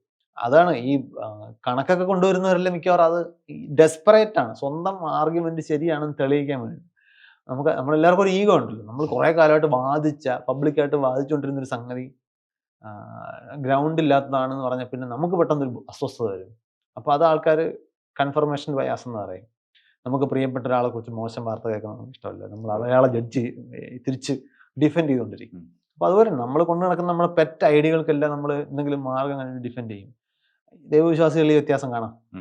സാധാ വിശ്വാസി തർക്കിക്കില്ല. പക്ഷെ കുറച്ച് കൂടിയ വിശ്വാസി സ്വയം കരുതുന്ന ആള് കോംപ്ലക്സ് റീസൺസ് കൊണ്ട് അതിനെ ജസ്റ്റിഫൈ ചെയ്യാൻ ശ്രമിക്കും. അത് സെയിം കാരണമാണ്, ഈഗോ ആണ് വർക്ക് ചെയ്യുന്നത്. ഇപ്പൊ ഇവരുടെ ഒരു പ്രധാനപ്പെട്ട ആർഗ്യുമെന്റ് എന്ന് പറയുന്നത് വിമാനങ്ങൾ നേർരേഖയിലല്ലേ പറക്കുന്നത് എന്നുള്ളതാണ്. വിമാനം പറക്കുന്നവർ കണ്ടിട്ടില്ല. അതിന്റെ ഒരു ഈ നേരത്തെ പറഞ്ഞ അതായത് നമ്മുടെ ഈ ഫൈൻ ഡീറ്റെയിൽസ് അറിയാതിരിക്കുമ്പോൾ കിട്ടുന്ന ഒരു സുഖമായത്. വിമാനം എങ്ങനെയാണ് പറക്കുന്നത് എന്നുള്ളതിനെ കുറിച്ച്. ഇപ്പൊ വിമാനത്തിനകത്ത് തന്നെ ഇതിന്റെ നാവിഗേഷൻ എങ്ങനെയാണ്, ചില രാജ്യങ്ങളിലേക്ക് വിമാനം കൊണ്ടുപോകണമെങ്കിൽ നിങ്ങൾക്ക് സാധാരണ പൈലറ്റുമാർ പോരാ. ഇപ്പൊ ഭൂട്ടാനിൽ നിങ്ങൾക്ക് വിമാനം പോകണമെങ്കിൽ കേരളത്തിലേക്ക് വിമാനം പറത്താൻ പെർമിഷനുള്ള ഒരു പൈലറ്റിന് ഭൂട്ടാനിൽ പോകാൻ പെർമിഷൻ ഉണ്ടാവില്ല. കാരണം പൈലറ്റിന്റെ ഗ്രേഡിങ് അനുസരിച്ച് ഭൂട്ടാനിലെ ടെറൈൻ പ്രകാരം അവിടെ ലാൻഡ് ചെയ്യണമെന്നുണ്ടെങ്കിൽ ഇത്രയധികം എക്സ്പെർട്ടീസ് കൂടുതൽ വേണം. അങ്ങനെയുള്ളവർക്ക് മാത്രം ഇങ്ങനെയുള്ള ഏവിയേഷനിലൊക്കെ എന്തോരം സങ്കീർണതകളുണ്ട്. അതൊന്നും നമ്മുടെ പബ്ലിക്കിന് അടുത്തേക്ക് എത്തില്ല. കൗതുകം കൊണ്ട് ആൾക്കാർ മനസ്സിലാക്കുന്നെങ്കിലേ ഉള്ളൂ. അപ്പോൾ ഇത്തരം ആർഗ്യുമെന്റ് ആരെങ്കിലും ചുമ്മാ സ്വന്തം വാദം ന്യായീകരിക്കാൻ വേണ്ടി അവതരിപ്പിച്ചാൽ ഭൂരിഭാഗം പേരും അത് കാര്യമുണ്ടെന്ന് വിശ്വസിച്ചു പോകും. സയൻസ് എന്ന പേരിൽ കപടശാസ്ത്രമാണ് മനുഷ്യരിലേക്ക് എത്തുന്നത് എന്നുള്ളത് തന്നെയാണ്. കപടശാസ്ത്രത്തിനായിരിക്കും എപ്പോഴും ഡിമാൻഡ്. മനുഷ്യരുടെ വീക്ക്നെസ്സും ശ്രദ്ധയും പെട്ടെന്ന് കിട്ടുന്ന തരം വിഷയങ്ങളായിരിക്കും അത്. വിശ്വാസത്തിന്റെ ഒരു ബാക്കപ്പ് കൂടി അതിനുണ്ടാവും. വിശ്വാസത്തിന്റെ ബാക്കപ്പ് വളരെ പ്രധാനപ്പെട്ടാണ്. കാരണം ഇത്തരം കാര്യങ്ങളെല്ലാം വിശ്വാസത്തിന്റെ ബാക്കപ്പ് പലപ്പോഴും ഉണ്ടാക്കപ്പെടുന്നത് കൂടിയാണ്. വിശ്വാസത്തിന്റെ കൂടെ ആണെങ്കിൽ ഒരു പാക്കേജ് ആയിട്ട് കയറിപ്പോ സ്കൂൾ കുട്ടിയോടൊപ്പം ബാഗും കൂടെ കയറി പോകുന്ന പോലെയാണ് അത് അതിന്റെ കൂട്ടത്തിലേക്ക് കയറിപ്പോകും. ഇപ്പോൾ ഈ ശാസ്ത്രത്തിനൊപ്പം തന്നെ വളർന്നു വന്ന ഒരു സംഗതിയാണ് യുക്തിചിന്ത എന്ന് പറയുന്നത്. അപ്പോൾ യുക്തിചിന്ത നമുക്കറിയാം വിശ്വാസത്തെ പലതരത്തിൽ ശാസ്ത്രത്തിൻ്റെ തെളിവുകളോടെ തന്നെ അതിനെ ഡിഫെൻഡ് ചെയ്ത് നിൽക്കുന്ന ഒരു സംഗതി കൂടിയാണ്. പക്ഷേ ഈ മതത്തിനെതിരെയും പലപ്പോഴും നിൽക്കാറുമുണ്ട്. ഈ യുക്തിവാദത്തിന് ചിലപ്പോഴെങ്കിലും ഒരു മതത്തിൻ്റെ സ്വഭാവം വരുന്നതായി ശ്രദ്ധയിൽപ്പെട്ടിട്ടുണ്ടോ? യുക്തിവാദികൾക്ക് മതസ്വഭാവം വരാം. കാരണം മതങ്ങളുടെ സ്വഭാവം എന്ന് പറയുന്നത് മനുഷ്യന്റെ തന്നെ സ്വഭാവമാണ്. മനുഷ്യരുടെ ഉള്ളിലുള്ള ഒരു സംഗതിയാണ് മതാത്മകത, റിലിജിയോസിറ്റി എന്ന് പറയുന്നത്. നമ്മൾ സമൂഹങ്ങളായിട്ട് മാത്രം സർവൈവ് ചെയ്തൊരു സ്പീഷീസാണ്. അപ്പോൾ ഒരു കൂട്ടത്തിൽ ചേരുക, കൂട്ടം പോലെ പെരുമാറുക, അപരവൽക്കരണം നടത്തുക, മറ്റു കൂട്ടങ്ങളെ ഐഡന്റിഫൈ ചെയ്യുക, ശത്രുക്കളെ ഉണ്ടാക്കുക. ശത്രുത ഇല്ലെങ്കിൽ കുറച്ച് കൂട്ടി നിർത്തി ഇതൊരു ബേസിക് ഹ്യൂമൻ ടെൻഡൻസികളിൽ പെട്ടതാണ്. അതിൽ നിന്ന് യുക്തിവാദികൾ സ്വതന്ത്രരല്ല. അപ്പം യുക്തിവാദി കൂട്ടങ്ങളായിട്ട് മാറുമ്പോൾ ചിലപ്പോൾ സെമിനാറുകളിൽ അവർ ഗോത്രീയതയ്ക്കെതിരായിരിക്കും. പക്ഷെ അവരൊരു ഗോത്രമായിട്ടായിരിക്കും സ്വയം ഐഡന്റിഫൈ ചെയ്യുന്നത്. എൻ്റെ അടുത്ത് ചോദിച്ചവരുണ്ട്, ഭാര്യ നമ്മുടെ ആളാണോ പണ്ട്. ഞാൻ ചോദിച്ചാൽ എന്താ നമ്മുടെ ആളെന്ന് ഉദ്ദേശിച്ചത്? അത് ഇതാ ചോദിക്കുന്നത്, റിലീജിയസ് ആണോ അതോ നമ്മുടെ പോലെ യുക്തിവാദിയാണോ? ഈ ചോദ്യം സ്വാഭാവികമായിട്ടും ഞാൻ ഒരു വ്യക്തി പരിഹസിച്ചല്ല. നമ്മുടെ ഉള്ളിൽ നമ്മൾ അറിയാതെ നമ്മുടെ ഒരു കൂട്ടവും ഒരു അപര സംഘവും അല്ലെങ്കിൽ അപരരെയും നമ്മൾ കണ്ടുപിടിക്കും. അത് യുക്തിവാദികൾക്കും ബാധകമാണ്. കേരളത്തിലെ യുക്തിവാദികളിലും അത് നമുക്ക് നന്നായിട്ട് കാണാൻ പറ്റും. അത് സംഘങ്ങൾ ഉണ്ടാകുന്നത് എന്തിൻ്റെ പേരിലാണ് എന്നൊക്കെ ഉൾപ്പെടെ ഒരുപാട് ചോദ്യങ്ങൾ അവിടെ ഉണ്ട്. ഇപ്പം ഹീറോ വർഷിപ്പിൻ്റെ പേരിൽ സംഘങ്ങൾ ഉണ്ടാകാം, അല്ലെങ്കിൽ ഒരു ഗ്യാങ് ഫോർമേഷൻ എന്നപോലെ ഒരേ തരം ചിന്താഗതി ഉള്ളവർക്ക് ഫോം ചെയ്യാം, ഒരേ പർപ്പസ് ഉള്ളവർക്ക് സംഘം ചേരാം. അപ്പോൾ ഇത് വെളിയിൽ നിന്ന് അറിയാൻ പറ്റില്ല, സംഘം മാത്രമേ കാണാൻ പറ്റൂ. എന്താണ് അതിനെ ഒന്നിപ്പിച്ച് നിർത്തുന്നത് എന്നുള്ളത് വ്യത്യസ്തമായിരിക്കും. അതിനകത്ത് തീർച്ചയായും മതാത്മകമെന്ന് തോന്നിക്കുന്ന തരം സങ്കല്പങ്ങൾക്കും അവിടെ തീർച്ചയായിട്ടും പ്രസക്തിയുണ്ട്. അപ്പോൾ യുക്തിവാദം എന്ന് പറയുന്നത് തിയറട്ടിക്കലി മതങ്ങൾക്കെതിരാണെങ്കിലും യുക്തിവാദത്തെ അടിസ്ഥാനപ്പെടുത്തിയിട്ട് നമുക്ക് മതാത്മകമായിട്ടുള്ള സംഘങ്ങൾ ഉണ്ടാക്കാൻ പറ്റും. അതും നടന്നു വരുന്നത് മനുഷ്യന്റെ സ്വഭാവത്തിൽപ്പെട്ടതാണ് അത്. ഇപ്പോൾ അതിനോട് അനുബന്ധിച്ച് തന്നെ ചോദിക്കാവുന്നതാണ്. ഇപ്പോൾ മതങ്ങൾ അവരുടെ വഴിക്ക് പോകട്ടെ, യുക്തിവാദം അതിനെ ഡിഫെൻഡ് ചെയ്തുകൊണ്ട് ശാസ്ത്രീയ സത്യങ്ങൾ തെളിയിച്ചുകൊണ്ട് തന്നെ നിൽക്കട്ടെ എന്നുള്ളതല്ല. അതായത് അതിന് ഉപരിയായിട്ട് ഇതിനെ ഇവർ തമ്മിലുള്ളൊരു ഫൈറ്റിലേക്ക് പോകേണ്ടതുണ്ടോ, അങ്ങനെ പോകേണ്ട ആവശ്യം ഉണ്ടോ എന്നൊരു ചോദ്യം കൂടിയുണ്ട്. അത് മതവിശ്വാസികളും യുക്തിവാദികളും തമ്മിൽ അതൊരിക്കലും നടക്കാൻ പാടില്ലാത്തൊരു ഫൈറ്റാണ് ഞാൻ പറയുന്നത്. കാരണം യുക്തിവാദത്തിന്റെ ഏറ്റവും വലിയ പ്രസക്തി എന്ന് പറയുന്നത് മതവിശ്വാസം കാരണം മണ്ടത്തരങ്ങളോ തീർത്തും പിന്തിരിപ്പനായിട്ടുള്ള കാര്യങ്ങളോ ഒക്കെ അനുവർത്തിക്കാൻ സാധ്യതയുള്ളൊരു സമൂഹത്തെ മാറ്റുക എന്നുള്ളതാണ്. അപ്പം ആ സമൂഹം യുക്തിവാദികൾ പറയുന്നത് കേൾക്കാൻ അവിടെ വേണ്ടേ, ശ്രദ്ധിക്കണ്ടേ? അപ്പം ശത്രുതയായി കഴിഞ്ഞാൽ നമ്മൾ മറ്റൊരാൾ പറയുന്നത് ശ്രദ്ധിക്കില്ല, ജനാധിപത്യമില്ലാതെ. അത് അതിനകത്തൊരു കോ എക്സിസ്റ്റൻസ് തീർച്ചയായിട്ടും വേണം. അത് യുക്തിവാദികളുടെ ജോലി മതവിശ്വാസികളെ തർക്കിച്ചടിച്ച് തോൽപ്പിക്കലല്ല. അങ്ങനെയാണ് അതൊരു സ്പോർട്സ്മാൻ സ്പിരിറ്റിൽ ചെയ്യാം. അതൊരു സ്പോർട്സ് മത്സരമായിട്ട് മാറും. അതല്ല, അത് സമൂഹത്തിന് ഗുണം ചെയ്യാൻ പോകുന്നത് അതല്ല. സമൂഹത്തിന് ചെയ്യാൻ പോകുന്നത് അവരെ ശ്രദ്ധിക്കുന്ന ഒരു സമൂഹമാണ്. എതിരഭിപ്രായങ്ങളാണെങ്കിൽ പോലും തീർച്ചയായിട്ടും അവർക്ക് ചിലപ്പോൾ വൈകാരികമായിട്ടൊക്കെ പ്രതികരിക്കാനൊക്കെ തോന്നും, വൈകാരികമായിട്ട് ദേഷ്യമൊക്കെ തോന്നിയേക്കാം. പക്ഷെ അത് തിരിച്ചു തോന്നുന്നതാണ് അതിനകത്ത് അസ്വാഭാവികം.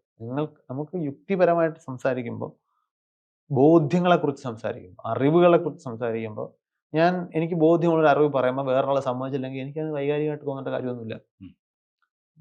നിങ്ങൾക്കത് ഗ്രാസ്പ് ചെയ്യാൻ പറ്റുന്നില്ല, എനിക്ക് എന്ത് ചെയ്യാൻ പറ്റും? ഓക്കെ, ബൈ, എൻ്റെ ആശയം ഞാൻ അവിടെ ഡ്രോപ്പ് ചെയ്തു, കഴിഞ്ഞു. നിങ്ങൾ തർക്കിച്ചോളൂ. ചിലപ്പോൾ ഞാൻ കുറച്ച് നേരം കൂടെയൊക്കെ പറഞ്ഞ് ജസ്റ്റിഫൈ ചെയ്ത് നിങ്ങളെ ബോധ്യപ്പെടുത്താൻ ശ്രമിക്കും. നിങ്ങളിത് മാറാനേ തയ്യാറില്ല എന്നുണ്ടെങ്കിൽ നിങ്ങളുടെ പ്രശ്നമാണ്. അവിടെ ദേഷ്യം വരാൻ വിശ്വാസിക്ക് തിരിച്ചു വരാനുള്ള ന്യായമുണ്ട്. കാരണം വിശ്വാസികളുടേത് അങ്ങനെ ഒരു ബോധ്യമല്ല. അതിങ്ങനെ എവിടെ നോക്കിയോ പറ്റിക്കൂടിയ ഒരു വിശ്വാസം വൈകാരികമായിട്ട് കൊണ്ടു നടക്കുന്നതാണ്. അപ്പം ഞാൻ പറയുന്നത്, തർക്കങ്ങൾ ഉണ്ടാകുമ്പോൾ യുക്തിവാദിക്ക് വൈകാരികമായി കാണിക്കേണ്ട കാര്യമില്ല, ശത്രുത ഉണ്ടാവേണ്ട കാര്യമില്ല. വിശ്വാസികൾ ഉണ്ടാകുന്നെങ്കിൽ അതിനെ ആ രീതിയിൽ മാനേജ് ചെയ്യാൻ കൂടെ നമുക്ക് പറ്റണം. അതാണ് എൻ്റെ ഇതിനെക്കുറിച്ചൊരു സങ്കല്പം. അതെ, ശരിയെന്നോ തെറ്റെന്നോ ഞാൻ പറയുന്നത് എൻ്റെ പേഴ്സണൽ ഒരു ധാരണയാണ്. ഈ രാഷ്ട്രീയം ശാസ്ത്രത്തിൽ ഇടപെടുമ്പോൾ ഉണ്ടാകുന്ന ചില പ്രശ്നങ്ങളുണ്ട്. അപ്പോൾ രാഷ്ട്രീയം ഇടപെടുമ്പോൾ, അക്കാഡമിക്കിൽ ഇടപെടുമ്പോൾ ഉണ്ടാകുന്ന പ്രശ്നങ്ങൾ അറിയാം. അതും ഈ ശാസ്ത്രത്തിൽ ഇടപെടുമ്പോൾ ഉണ്ടാകുന്ന പ്രശ്നങ്ങൾ എന്തൊക്കെയാണ് നമ്മൾ പ്രത്യക്ഷത്തിൽ കണ്ടുവരുന്നത്? ശാസ്ത്രത്തിൽ ഇടപെടുന്നതെന്ന് ശാസ്ത്രം എന്താണ് പറയുന്നത്, അല്ലെങ്കിൽ തെളിവുകളുടെ അടിസ്ഥാനത്തിൽ എന്ത് നിഗമനത്തിലാണ് എത്തേണ്ടത്, അത് നമുക്ക് ഡിസ്കംഫർട്ട് ഉണ്ടാക്കുന്നുണ്ടെങ്കിൽ, രാഷ്ട്രീയമായി നമുക്ക് ഗുണം ചെയ്യുന്നതല്ല എന്നുണ്ടെങ്കിൽ അതിനെ എതിർക്കുക എന്നുള്ളതാണ് എപ്പോഴും രാഷ്ട്രീയ ഇതിനകത്ത് കയറുന്നതിൻ്റെ പ്രധാന ഒരു ടെൻഡൻസിയുടെ കാരണം. അത് സ്വാഭാവികമായിട്ടും ശാസ്ത്രത്തിൻ്റെ പുരോഗതിയാണ് തടസ്സപ്പെടാൻ പോകുന്നത്.